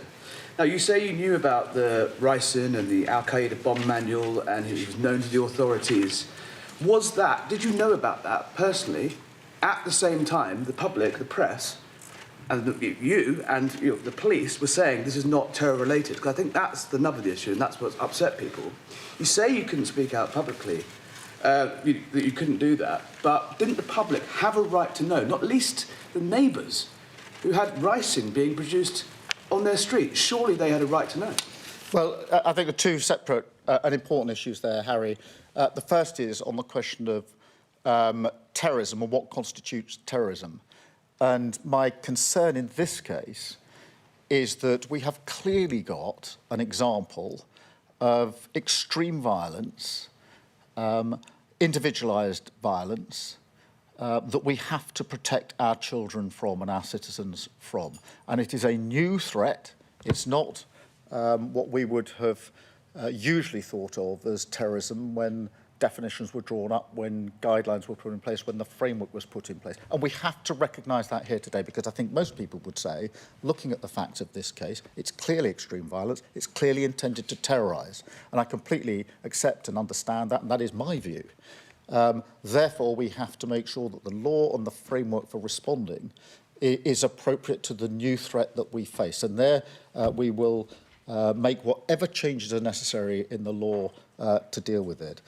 On the second point, yes, of course I was kept up to date with the facts as they were emerging. That is usual practice. But just like you, as a journalist, I had to observe the law of the land. It was not my personal decision to withhold this information, any more than it was a journalist's personal decision not to print or write about it.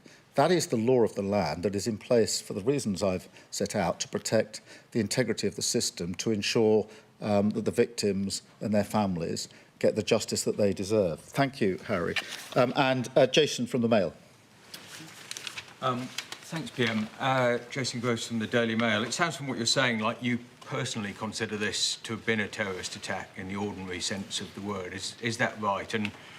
And also, it sounds like you don't think that this is a one-off. Should people be worried? And are we going to need further protections in schools, youth centres? Because this guy seems to have had some sort of obsession with school massacres.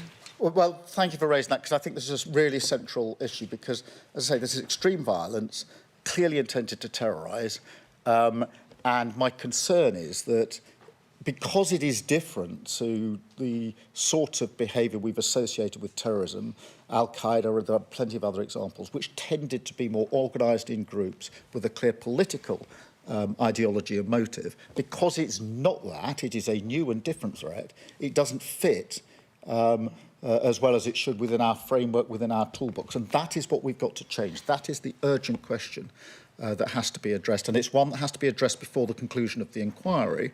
And it's why we've already done the learning from the prevent mistakes. But it is that cohort, I do think it's new. You've seen versions of it in America with some of the mass shootings in schools.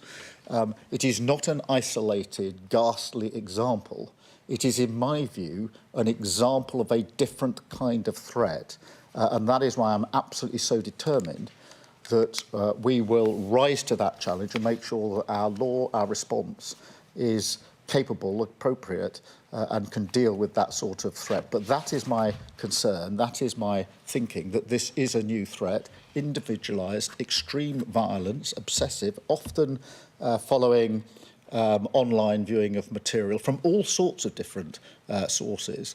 It is not a one-off, it is something that we all need to understand and have a shared undertaking to deal with within our society. And that is not just the laws on terrorism, the framework on terrorism, it's also the laws on what we can access online. We still have rules in place in this country about what you can see at a cinema. And yet online, you can access no end of material. We have to ensure that we can rise to this new challenge, and that is what I'm determined to do. Thank you all very much indeed. Thank you.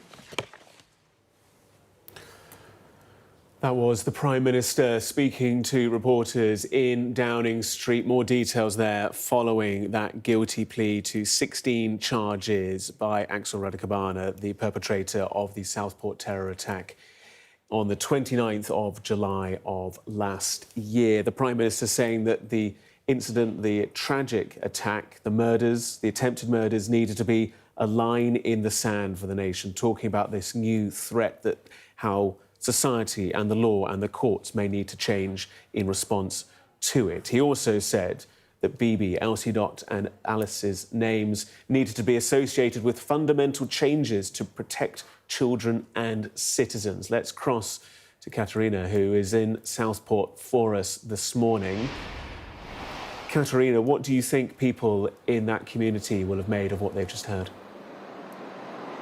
Well, I think the strength and the conviction of what Sir Keir Starmer said there will be broadly welcomed in Southport. I mean, if I'm right, I think he said this event needs to be a line in the sand for Britain about 3 or 4 times over the course of that half hour, saying that the deaths of Elsie Dot, Bibi and Alice would not be forgotten, that their memories would be honoured in a fundamental change in how Britain protects its citizens and its children. And I think it's really important to note what he said about looking at terrorism and what fundamentally that word means as well, and whether there needs to be a fundamental change to terrorism legislation so that someone like Alex Rudakubana, a boy known to authorities who was obsessed with violence, who became so dangerous, whether there would have been ways he could have been picked up earlier, whether he could have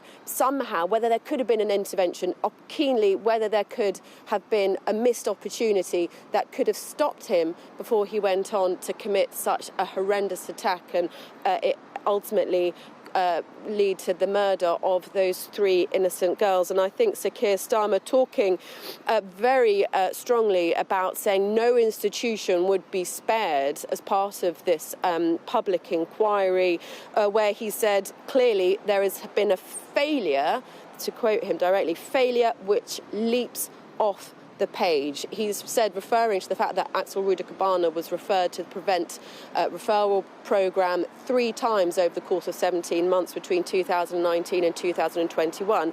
He said clearly a judgment was made over the course of those 3 referrals that was wrong. And it might just be a moment to sort of explain when an individual, doesn't have to be a child, it can be an adult, is referred to a Prevent programme. What happens then through that mechanism is then that individual, as it currently stands, will be discussed. They're either then taken further along, adopted into the scheme, as it were, or that referral is pushed back and put back into the community and other support can be offered.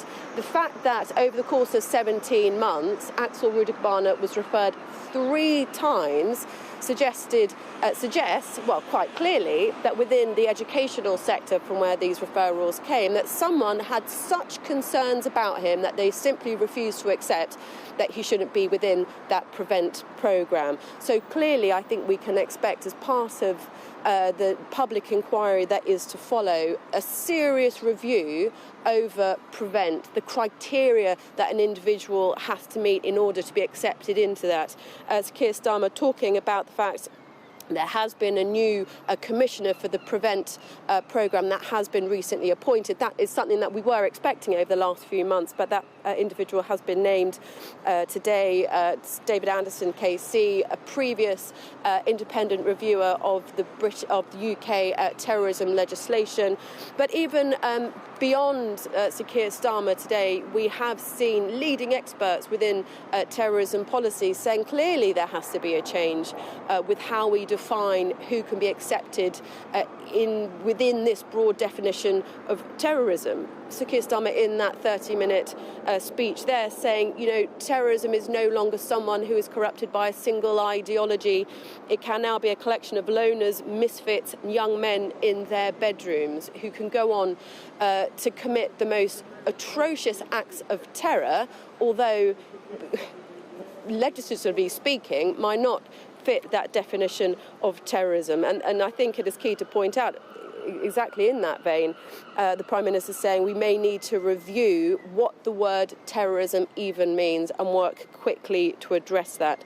And I think he went as far to address the concerns in this community, saying people are right to be angry about what happened here. He said, I am angry about it, and taking actions to address it with that public inquiry today. Live in Southport this morning, Katerina, thank you. Let's take you back to Downing Street. Our political editor, Beth Rigby, was inside present during that news conference. Your analysis of what the Prime Minister just had to say? Well, there was so much in what he had to say. I think the first point is that he acknowledged that this was a truly horrific and devastating attack. He described it as a devastating moment in our history. He referred to the three girls that had died, Bebby, who was 6, Elise, who was 7, Alice, who was 9, and he acknowledged the unfathomable pain that their families must be going through. And he also said every parent in Britain could have thought that that was their child. Such was the random nature of this attack. So the first thing he did was acknowledge the horror of this and how it really has scarred the public consciousness, and acknowledge the families and acknowledge their pain and their grief. That was the first point of this statement.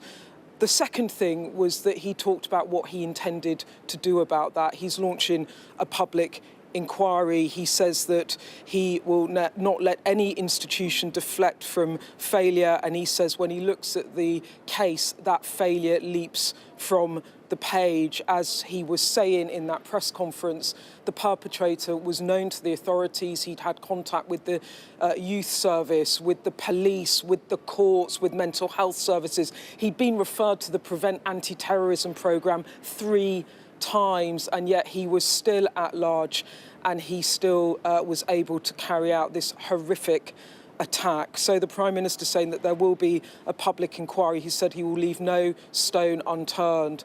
He then went into some detail about what he thought was the change in threat. He acknowledged that he thought this was a terrorist attack, which is interesting because, of course, Prevent had decided this wasn't terrorism. And he talked a bit about the change in nature of threat, about how violent imagery is consumed online, and that this is terrorism, effectively, where people become radicalised by the imagery that they're seeing, and they carry out attacks. He said it was a new kind of threat. He referred back to some of those attacks in America that you see when people go into schools and massacre children in schools. So he said there's an emerging threat, and perhaps things need to change. And he said if they need to change legislation, they will do it, and they will do it timely.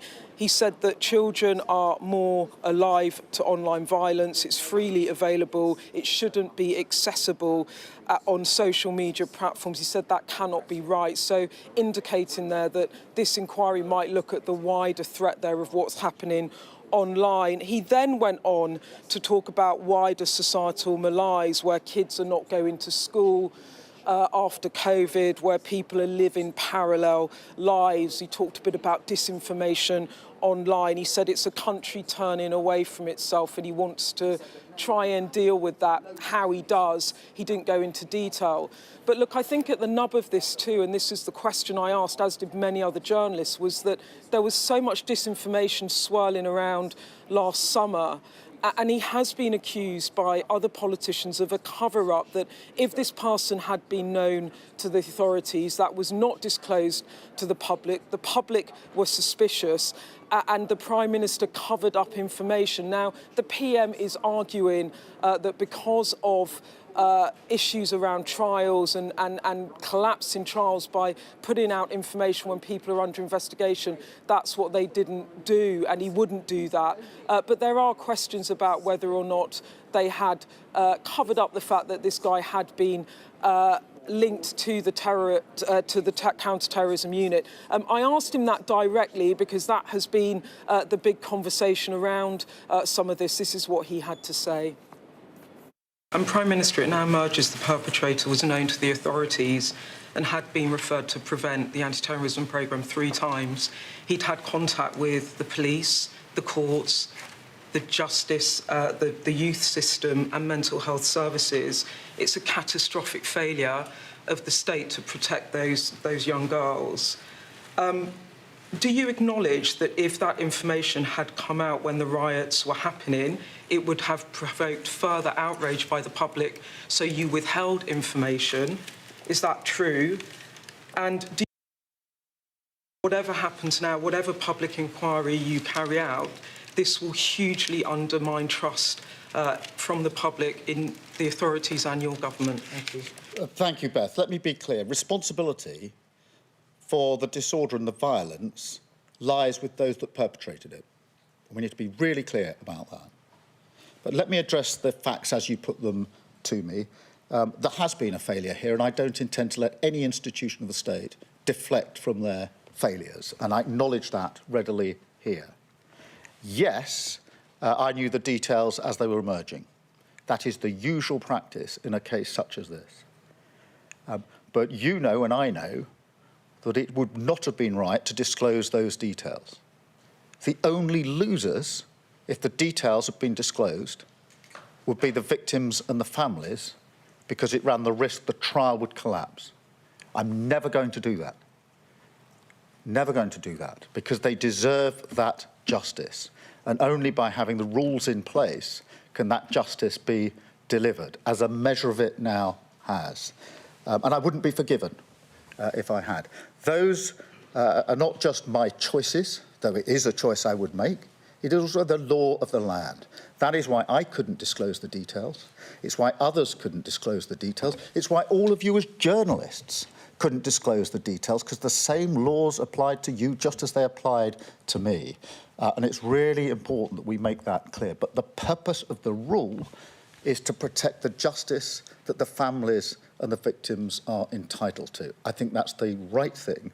It is now right, having got to this stage, that the questions are asked and the answers are given, which is why we've taken the course of an inquiry, but also why between now and the conclusion of the inquiry, we will happily answer any questions that are put to us. But that is why, notwithstanding that, yes, I was being kept updated, of course, I did not disclose anything that would collapse the trial and defeat justice in this case. And I don't think anybody could ever have looked the victims and their families in the eye if they'd ever done that. Thank you, Beth.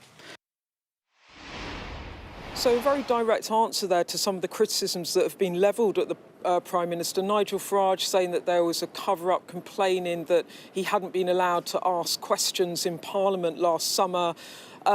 Directly asked about this, the Prime Minister replied basically that he couldn't disclose information because it could have threatened the trial, and when there is an active investigation, reporting restrictions also apply. So trying really there to answer those questions and concerns within the public, that things were withheld from them in order to perhaps quell that unrest that was raging across the UK last summer. So the Prime Minister, very robust in his response there. As you would expect, he was the Director of Public Prosecutions. He's been in the courtroom himself as a barrister countless times, and very clear about what he did, why he did it, and happy to answer questions on that. I think what is interesting that has emerged from this press conference, though, too, is the way in which he's acknowledging that extremism is changing and the threat of terrorism is changing, that while a decade ago or so it was all around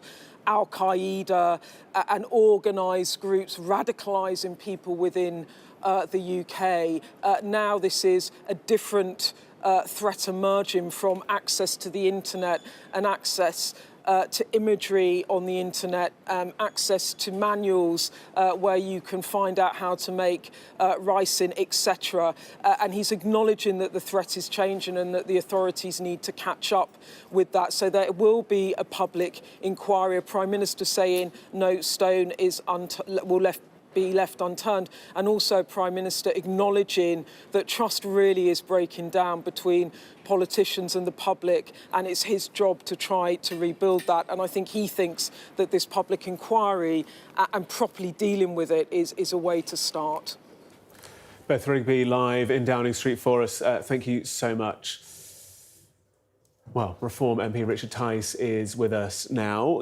Your party called on the Prime Minister to answer a lot of questions. He's been addressing some of that. What do you make of it? The Prime Minister is continuing to deliberately mislead the British people to continue suiting his own narrative. And I'm afraid all of this nonsense that he couldn't say anything is simply untrue. And it's not true to say that the nature of terrorism has changed. In 2016, the murder of Joe Cox, Thomas Mayer was immediately declared an act of terrorism by one individual. 2017, the murder of Keith Palmer here in Westminster by Khalid Massoud, immediately declared an act of terror.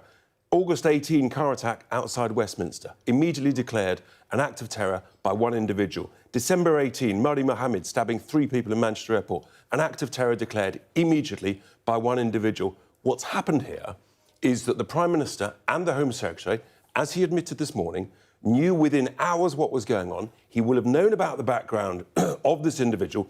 They've made the deliberate judgment to withhold information from the British people that they could have told the British people because Alex Rudakubana was not charged until the 1st of August. So we could have been told, we should have been told about the prevent and the failings, and it should have been declared a terror incident within 24 hours. That is why the British people were so angry and are still raging about this. You say the phrase deliberately mislead. The question then is, from your perspective, if that is the case, and I'm sure Sir Keir would very much disagree with you, why? Because I'm afraid I think it's to do with political correctness. They were nervous about the background of this individual and the failings of institutions multiple times. Prevent that we'd already been told. After the London Bridge attacks, we'd already been told that Prevent was going to be reorganised and sorted out. We knew of its failings. Didn't happen. We hear that police, he'd been in touch with the police, he'd been in touch with court, Youth Justice Service. Everybody was covering their backsides. They all had something to hide, and therefore it didn't suit them to disclose this information. This is a massive cover-up of massive proportions, and the British people need to understand the truth.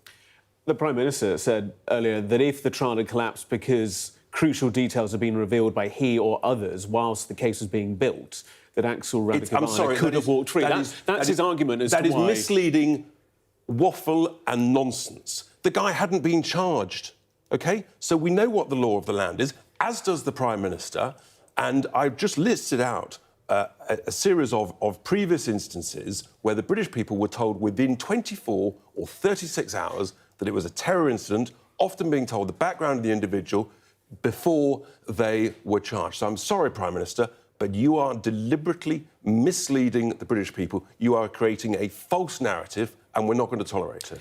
He says that laws need to be reviewed, reformed and changed. They don't. The laws are there. They're absolutely fine, as has previously been set out, as I've just listed, 4 cases. But if it is the case that the framework within which Prevent is working isn't broad enough to identify a child such as this who's obsessed with genocide, mass killings, school shootings. How much more information do you need? But is it not the case, as he's trying to make, that it does need reform to the Prevent protocol? You're right, the country needs reform because we're sick and tired of this incompetence by multiple authorities across the establishment. We've just had enough of these multiple failures. We were told Prevent was going to be reformed and changed, and it wasn't. You know, root and branch reform of all of this stuff is required. It is totally unacceptable. So do you welcome these new reviews, these new inquiries?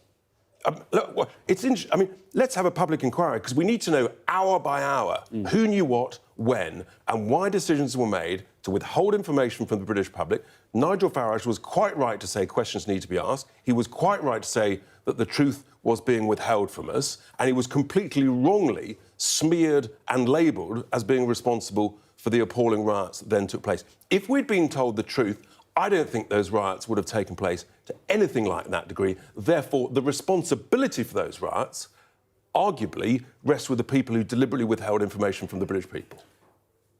Nigel Farage, you mentioned him there, he was criticised. It comes as no surprise to me to tell you that. You are well aware of it. Do you stand by the way that your criticisms were levelled, the phraseology, the language that was used during the time? He's just been proven right. He's literally been proven right. That we said questions need to be asked and answered, and he said, is the truth being withheld? And it turns out the truth was being withheld. The Home Secretary and the Prime Minister knew exactly what was going on. Rudakubana had not been charged. We need to know when they discovered the contents of the monster's bedroom and why they made those decisions to say that it's a non-terror-related incident. The day after, and then even months later, on the 29th of October, the Chief Constable of Merseyside Police inexplicably still said it's non-terror-related. Richard Tyers, Reform MP, thank you for your time. We will continue to bring you more on that story as it develops through the coming days and weeks. We're also going to bring you more from the United States. We're going to turn our attention and focus to Washington, D.C. Well, Donald Trump's first night in office was a huge event for so many. We'll bring you the full story first here on Sky News.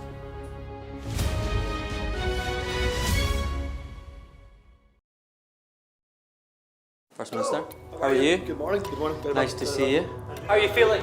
Looking forward to getting into the parliamentary chamber. Are you any further forward to making a decision? No, it's an important day today. All of the claims were in line with my parliamentary duties, so I'm making that clear to you, Conor. He was a Scot through and through. He was a very good politician. Alex Salmond was controversial, he was a disruptor, but above all, he was respected. Will you resign if you lose this week? Again, I'm not planning to, of course, lose the vote of no confidence. I'm planning to win that vote of no confidence. His face said it all. My intention to stand down as party leader. This is now a storm with deadly consequences. How are they feeling? They're a bit scared at the minute. We've been told to evacuate. How are you feeling? Devastated. Hundreds of homes were wiped out by flooding. I'm Conor Gillis, Sky's Scotland correspondent. It was probably the darkest time in my life. Scott is 5 years sober after a cocaine addiction left him close to death. Scotland has a shameful record, worse than England, the worst in Europe. Why not just say you failed? Because then you might get more respect from families who've lost loved ones. This is where one of the UK's most prolific rapists thought he'd got away with murder. Sky News can reveal that former sex workers had told police he was sexually violent. My Emma. Free wherever you get your news. It's over, isn't it? The Americans say he is Rossi, a fraudster. This has been one of the most bizarre cases ever heard in a courtroom in this country. A dangerous murderer. Do you think you'll ever be able to forgive Andrew Ennis after this? Oh, Papa. She said she can forgive him, but as long as he's behind bars. By doing the right thing, it's destroyed your life. They terrorised me. They intimidated me. Sky News. The full story first.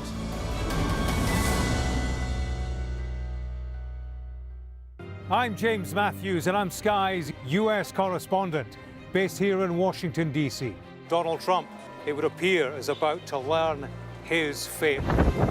There's no doubting the strength of this hurricane as it roars through. Sky News, get the full story first. Do you fear a fourth indictment? He's from Sky News. He's from Sky News. He's entitled to ask me questions. There's always more to the news than a headline. We want to discover, to delve a little deeper, to find out what's really going on. Explanation, analysis, the people at the heart of every story. I'm Neil Patterson, and this is the Sky News Daily Podcast. So, by the end, we'll hopefully all understand what's going on in the world just that little better. Available wherever you get your podcasts. Just coming up to 9:25 on a Tuesday morning, let's turn our attention to the US. Donald Trump's first night in office has been almost as extraordinary as his first afternoon. Only in a few hours after returning to the White House, he attended several inaugural balls, and of the attempt on his life, he said that was he was saved by God to make America great again. Well, he's wasted no time getting to work. A flurry of dramatically delivered executive orders. Let's bring up to speed on some of them. Pardoning almost all of the January 6th rioters. He also vowed to crack down on unauthorised crossings at the US-Mexico border and declared a national emergency. Trump also withdrew the US from the Paris Climate Agreement for the second time, and the United States will leave the World Health Organization. Meanwhile, the president signed an order to keep TikTok operating for 75 days. Our US correspondent Mark Stone has more from Washington. If there ever was an image for the ages, the scribble of the pen, the pile of files, each one an executive order from the new president. So this is January 6th. These are the hostages, approximately 1,500 for a pardon. Each one affecting profound change. Withdrawing from the World Health Organization, sir? Ooh, that's a big one. Each one a major story in their own right. This is an executive order taking a large number of executive actions to secure our southern border. Okay. This was the end of a dizzying day. Look at the faces on his chiefs of staff. Then an impromptu news conference in an Oval Office that is now his again. I'll be meeting with President Putin. And hints of the future on whatever topic you choose. You know, Gaza's interesting. It's a phenomenal location. On the sea, best weather. You know, everything's good. It's like some beautiful things could be done with it. And then this. President Trump, did President Biden leave you a letter? He may have. Wait. Don't they leave it in the desk? I don't know. Oh. The traditional handover letter Thank you. to Trump from Biden. Hours earlier, tradition had it that the two presidents, outgoing and incoming, rode together. Up Pennsylvania Avenue, from the White House to the Capitol for the handover. To have had an ear in the presidential beast for this journey. And then the cold weather rejig from outside to in offered quite the symbolism as President-elect Trump approached the Capitol Rotunda. Broken into by his supporters just 4 years ago, he was here now with a Democratic mandate to take the oath of office again. Ladies and gentlemen. This was a day to people watch. Who's in, who's out, who's proud, who's not. And the New World Order was on full display. Row one, not the cabinet, no. The billionaire owners of tech companies. The profound, powerful culture shift to Trump, front row. Behind them, the cabinet. Together, gathered for the swearing in. Please raise your right hand and repeat after me. I, Donald John Trump, do solemnly swear. I, Donald John Trump, do solemnly swear. That I will the greatest comeback in political history complete. So help me God. So help me God. Congratulations, Mr. President. The first word was for his predecessor. Thank you, Joe, he said, before proceeding to eviscerate Biden and all he stood for in an inauguration speech that was Trump to a T. For many years, a radical and corrupt establishment has extracted power and wealth from our citizens while the pillars of our society lay broken and seemingly in complete disrepair. There were no platitudes. It was his American carnage speech from his first inauguration, but reformed, reframed, peppered with hope and promises of change his way. All the campaign catchphrases which propelled him to power were there. We will drill, baby, drill. Now, with the power of delivery. For liberals, progressives who thought they were the future, this was a body blow. We will forge a society that is colorblind and merit-based.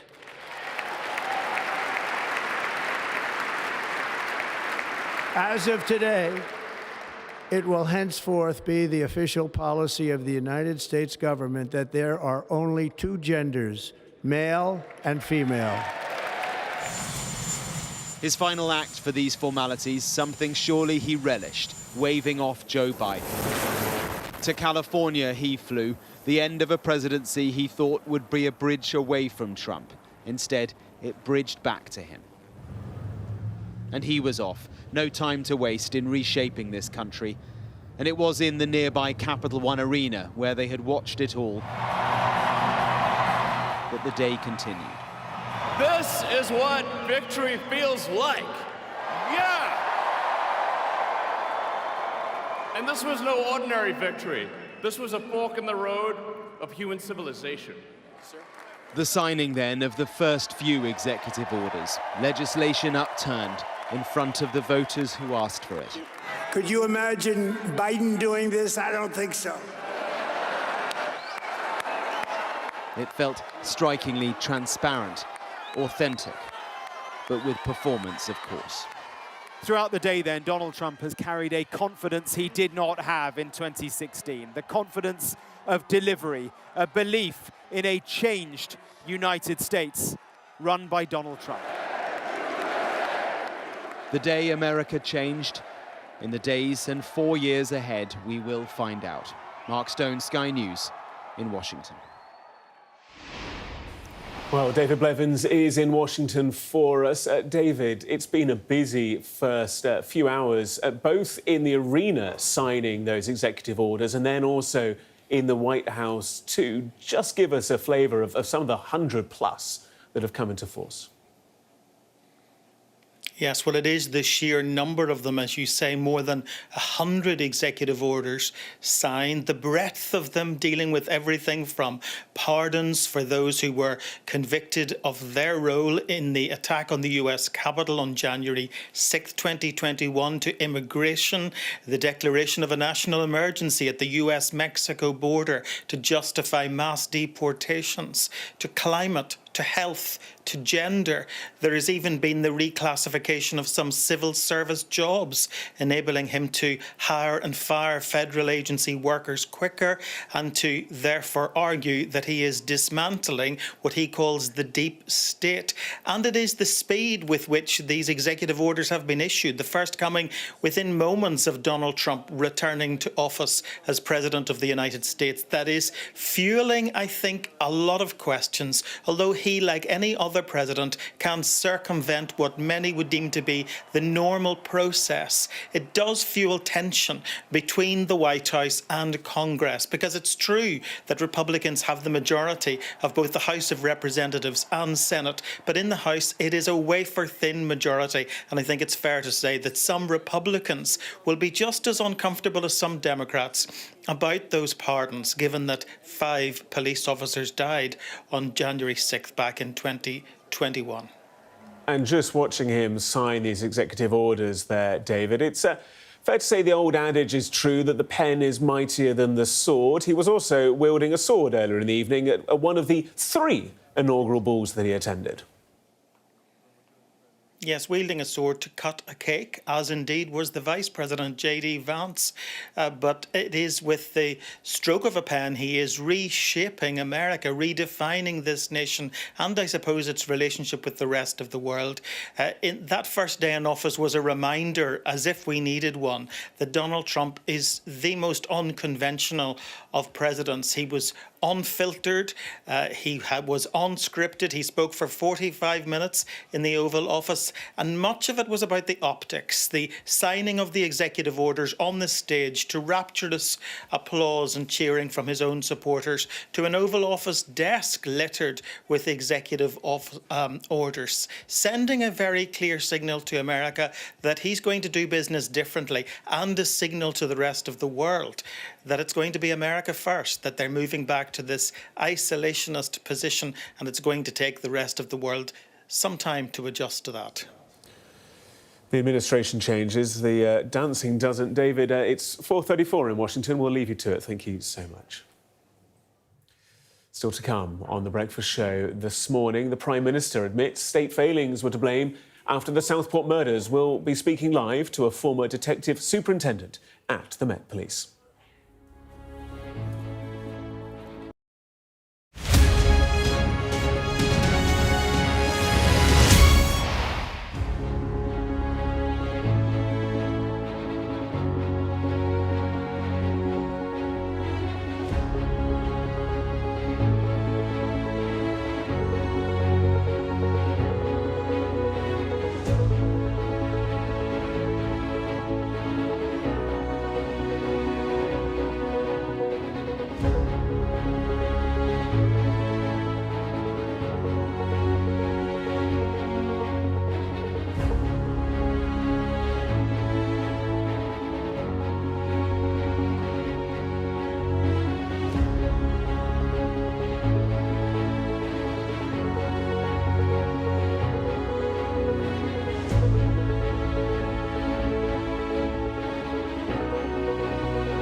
You're watching Breakfast on Sky News. The Prime Minister has admitted state failings were to blame for the Southport attack and that the case should be a line in the sand.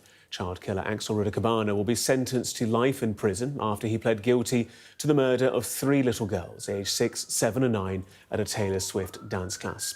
Speaking this morning after the announcement of a public inquiry into the attack, Keir Starmer suggested terrorism had changed and that the Southport attack was a sign the country faces a new threat.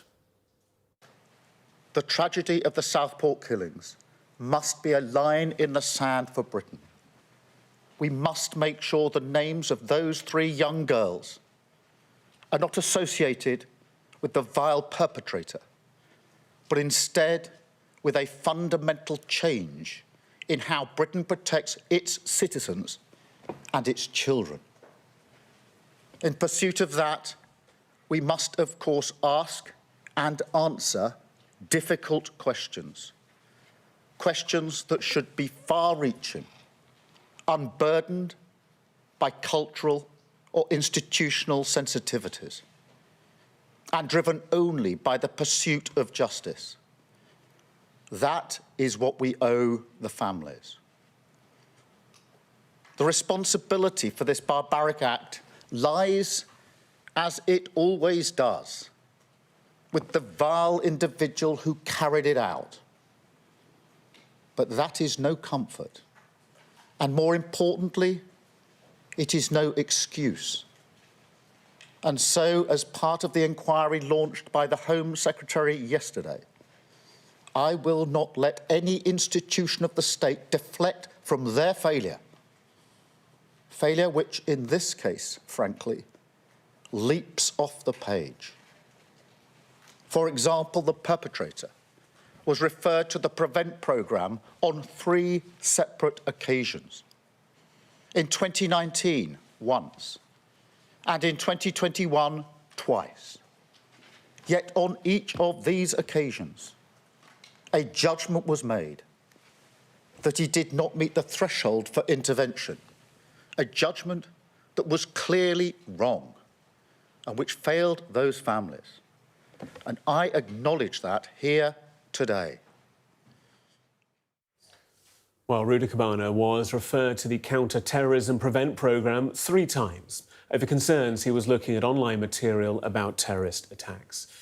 He was expelled from Range High School in 2019, aged 13, later returning with a hockey stick and assaulting a pupil. He was stopped from going back again just a week before the Southport attack. And he had regular contact with the police, the courts, the youth justice system, social services and mental health services. Despite all that, he wasn't judged a terrorism risk and wasn't stopped. Well, joining us now is Shabnam Chowdhury, former Scotland Yard Detective Superintendent. Appreciate you sharing your time with us this morning. There has been so much discussion over what the authorities, the Prime Minister, could say during the investigationary period into this attack. The Prime Minister saying that revealing any of the details that he was aware of would have jeopardised the court process and getting justice. We heard from Richard Tice, the Reform MP, saying, well, there are multiple instances, in his opinion, when lone individuals have carried out attacks and details have been made public ahead of a court case. What's your take on this? Yeah, I think the key issue here was the fact that PREVENT had already made the decision that Rudakubana didn't meet the threshold for intervention. And I don't know if that was the information that came out in the very early stages, but it's incomprehensible that anybody that saw those events unfold would not have thought it was a terrorist attack. It clearly was, certainly in my mind it was, but because of that information in the very early stages that initially came out that it wasn't, and for those probably very reasons, then those restrictions were put in place so that people couldn't speak about it. Then obviously a whole load of other stuff came out in respect of his extreme violent ideologies and so on. But what really does concern me is that this boy was a child aged 13 and 14. He'd been referred to PREVENT on 3 separate occasions. And I'm amazed that alarm bells weren't already ringing, that if he'd been referred, it would have been so serious for those individuals or the educational authorities or neighbours, because anybody can report to PREVENT, and yet 3 separate times they failed. In between that time, he then went on to be radicalised online, in his bedroom, and as a lone wolf, which is one of the biggest serious threats, I think, to the public at the moment.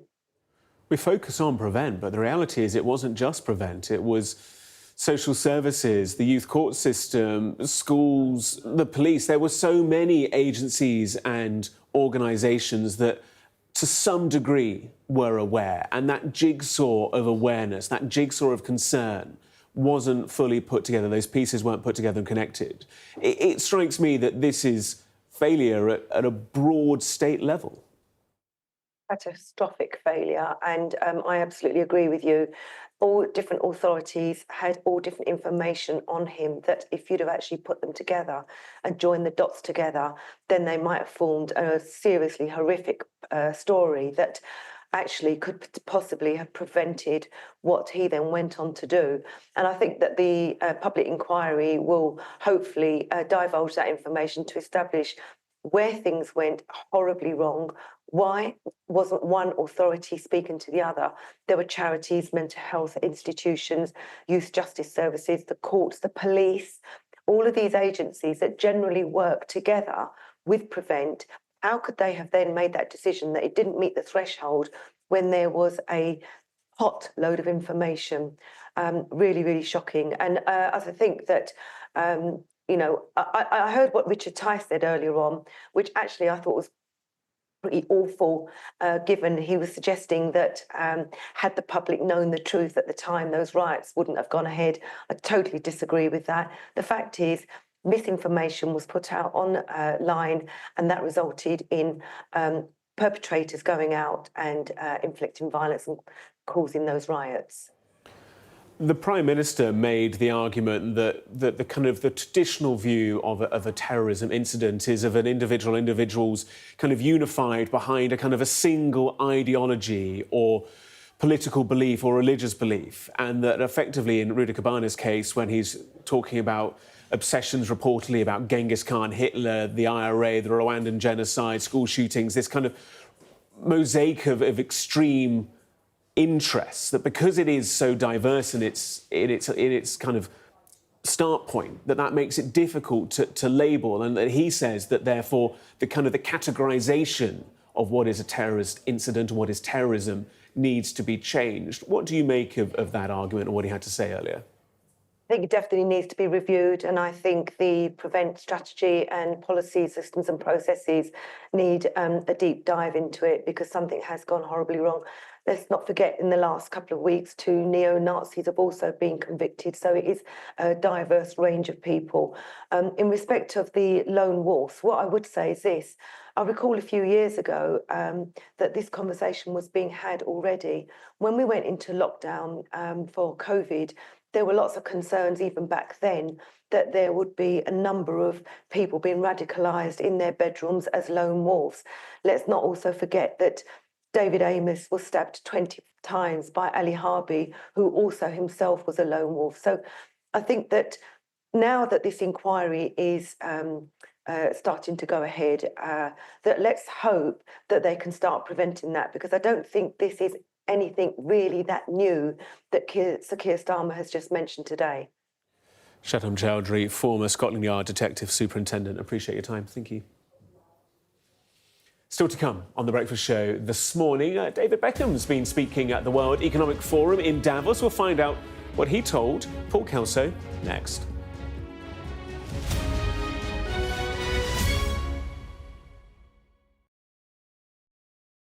First Minister, how are you? Good morning. Good morning. Nice to see you. How are you feeling? Looking forward to getting into the parliamentary chamber. Are you any further forward to making a decision? No, it's an important day today. All of the claims were in line with my parliamentary duties, so I'm making that clear to you, Conor. He was a Scot through and through. He was a very good politician. Alex Salmond was controversial, he was a disruptor, but above all, he was respected. Will you resign if you lose this week? Again, I'm not planning to, of course, lose the vote of no confidence. I'm planning to win that vote of no confidence. His face said it all. My intention to stand down as party leader. This is now a storm with deadly consequences. How are they feeling? They're a bit scared at the minute. We've been told to evacuate. How are you feeling? Devastated. Hundreds of homes were wiped out by flooding. I'm Conor Gillis, Sky's Scotland correspondent. It was probably the darkest time in my life. Scott is 5 years sober after a cocaine addiction left him close to death. Scotland has a shameful record, worse than England, the worst in Europe.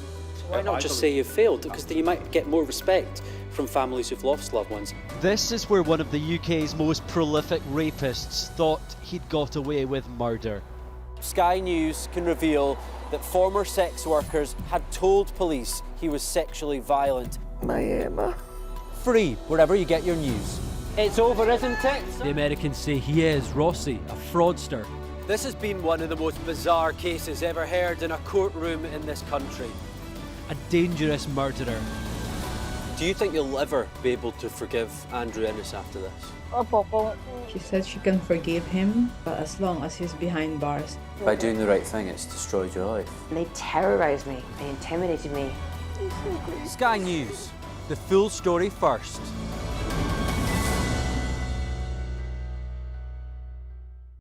Weeknights on Sky News. This is your chance. Tell people. Welcome to the Politics Hub. Our police force has apologised. If you want to find out about Grimsby, you come to the docks.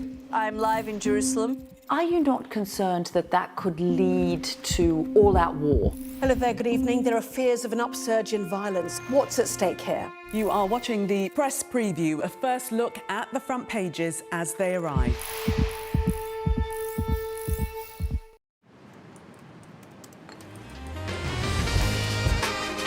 You want to talk business? Meet me in the On Board Lounge.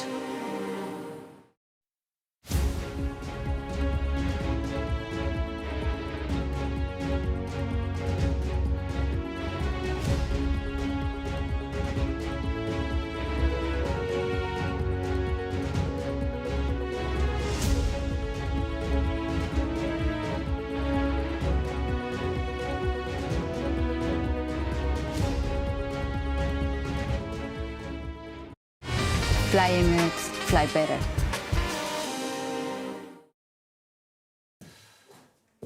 World leaders, such as the Ukrainian President Volodymyr Zelensky, will address the World Economic Forum in Davos today on the newly inaugurated US President Donald Trump's first full day in office. Our business and economics correspondent Paul Kelso is there, caught up with the former White House Communications Director Anthony Scaramucci, who served under Trump for 10 days in his last term. You know, we've normalized them. So I was at Trump 1. I was sitting behind him, and it was a very famous line that George W. Bush said about the first inauguration speech. He said it was some weird, and then he said excrement, but I'll let you figure out what he said. And this was weirder, and it's a little bit more consequential. But we've normalized him, and we all say to ourselves, okay, he doesn't really mean that. I guess he doesn't really mean that he's going to militarily take over Panama or militarily take over Greenland, or he's talking like an 18th century colonialist here in 2025. So I don't know. We've decided that we're going to normalize it. And the most troubling thing he did yesterday was the signing of the executive order to revoke birthright citizenship. I think that will obviously be challenged in the courts, but if he's successful in doing that, that will totally change the culture and totally change the direction of the United States, for the worse, not for the better. Paul joins us now. Warning words there from Scaramucci. Paul, what do you think the audiences in Davos will be making of these opening few hours of Trump 2.0? Yeah, I think many of the leaders and business leaders here in Davos, 4,000 people in total here, about 150 chief executives and chairmen, 50 heads of state, are still guessing to a degree about what Trump means for them, many of them with a European focus. There were no day one tariffs for them to be getting their heads round today, but certainly a threat of disruption. We will get the first reaction from really significant European figures. Ursula von der Leyen, the European Commission president, is speaking now. Vladimir Zelensky, of course, the security implications of Trump 2.0 will matter more to him and Ukraine perhaps than to anybody else. So we're looking for reaction today. We have already had some reaction from protesters, actually. All these world leaders and business leaders, they do attract protesters. They managed to get up onto the balcony behind me. I think we can show you some pictures now of how that played out. Greenpeace protesters who remarkably managed to get a ladder into this building, one of the most secure places in Europe today, I would suggest. They erected a ladder. They were wearing suits at the time and had passes round their necks, climbed up, took them off, revealed their Greenpeace T-shirts and that banner, tax the super rich, fund a just and green future. Now, it should be said, they did go quietly when security did eventually manage to get up there with them. But this is part of the challenge for Davos. While it sees itself as a great convening hub for people from civil society with politics and business, and the motto of this organisation is being committed to making the world a better place. The private jets flying in and out of here will tell you that it does attract the super rich, and some see it as a representative of the inequality in the world that capitalism, far from fixing, is making worse. Now, what Davos would like us to be talking about, the organisers, is not just the politicians on stage, but some of the guests they've invited. And to that end, they invited David Beckham, the former England footballer, to receive an award last night. He was here in his role as a UNICEF ambassador, a little glitter being added to the World Economic Forum. We did get a chance to talk to him about what he hoped to achieve from his meetings with the rich and powerful here, and I managed to get a word about Man United too. David, this is a slightly different environment for you, the World Economic Forum. Can you tell us what you want to achieve here? And does this bring a bit of a relief from watching events at Old Trafford? Well, no, I think that, thank you for that. I'm very aware of the events at Old Trafford, and we have some good games and some bad games, but I think we have a good manager, so we'll see. But as for myself being here in Davos for the first time, like I said earlier tonight and like I said now, I'm privileged to be here to be the voice of children. I've been privileged to be Goodwill Ambassador for UNICEF for a long time now, for over 20 years. And when I was asked by Kofi Annan to be that person and to advocate for children, it was one of my biggest roles that I've ever been given. It's one of the most important things that I have in my life. It's the one thing that I take more serious than many other things, and it's the most important thing. So I'm here this week to be the voice of children. I think many people care about that. I think everyone cares about the future of children, and that's exactly why I'm here. A reminder of David Beckham's celebrity. Even a decade or more after he stopped playing, he took questions not just from me, but from Turkey, from China, from Colombia, from Japan. He remains a seriously famous figure and an ambassador for the UK in that sense. Most people here aren't as famous as David Beckham, but there's a lot of very serious figures here. There's a lot of serious business done away from the public meetings. It's a place where business leaders and investors can get face-to-face. Speed date almost, get a lot of work done behind the scenes. That's why Rachel Reeves, the British Chancellor, will be arriving later today. She's going to be holding her own meetings with those investors, try and bang the drum for Britain and bang the drum for her budget, and that stability makes the UK a decent place to invest. Beckham, second only to you, Paul. Joining us live from Davos, appreciate it. Thank you. Do stay with us here on Sky News. We'll be back with all the day's top stories after a short break. Continued insight and analysis and coverage of the situation following the Southport terror attacks. That guilty plea yesterday. The Prime Minister speaking live in Downing Street this morning. We'll have more here on Sky News. Do stay with us.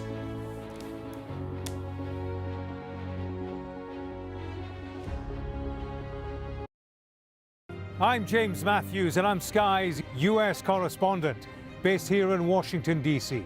Donald Trump, it would appear, is about to learn his fate. There's no doubting the strength of this hurricane as it roars through. Sky News. Get the full story first.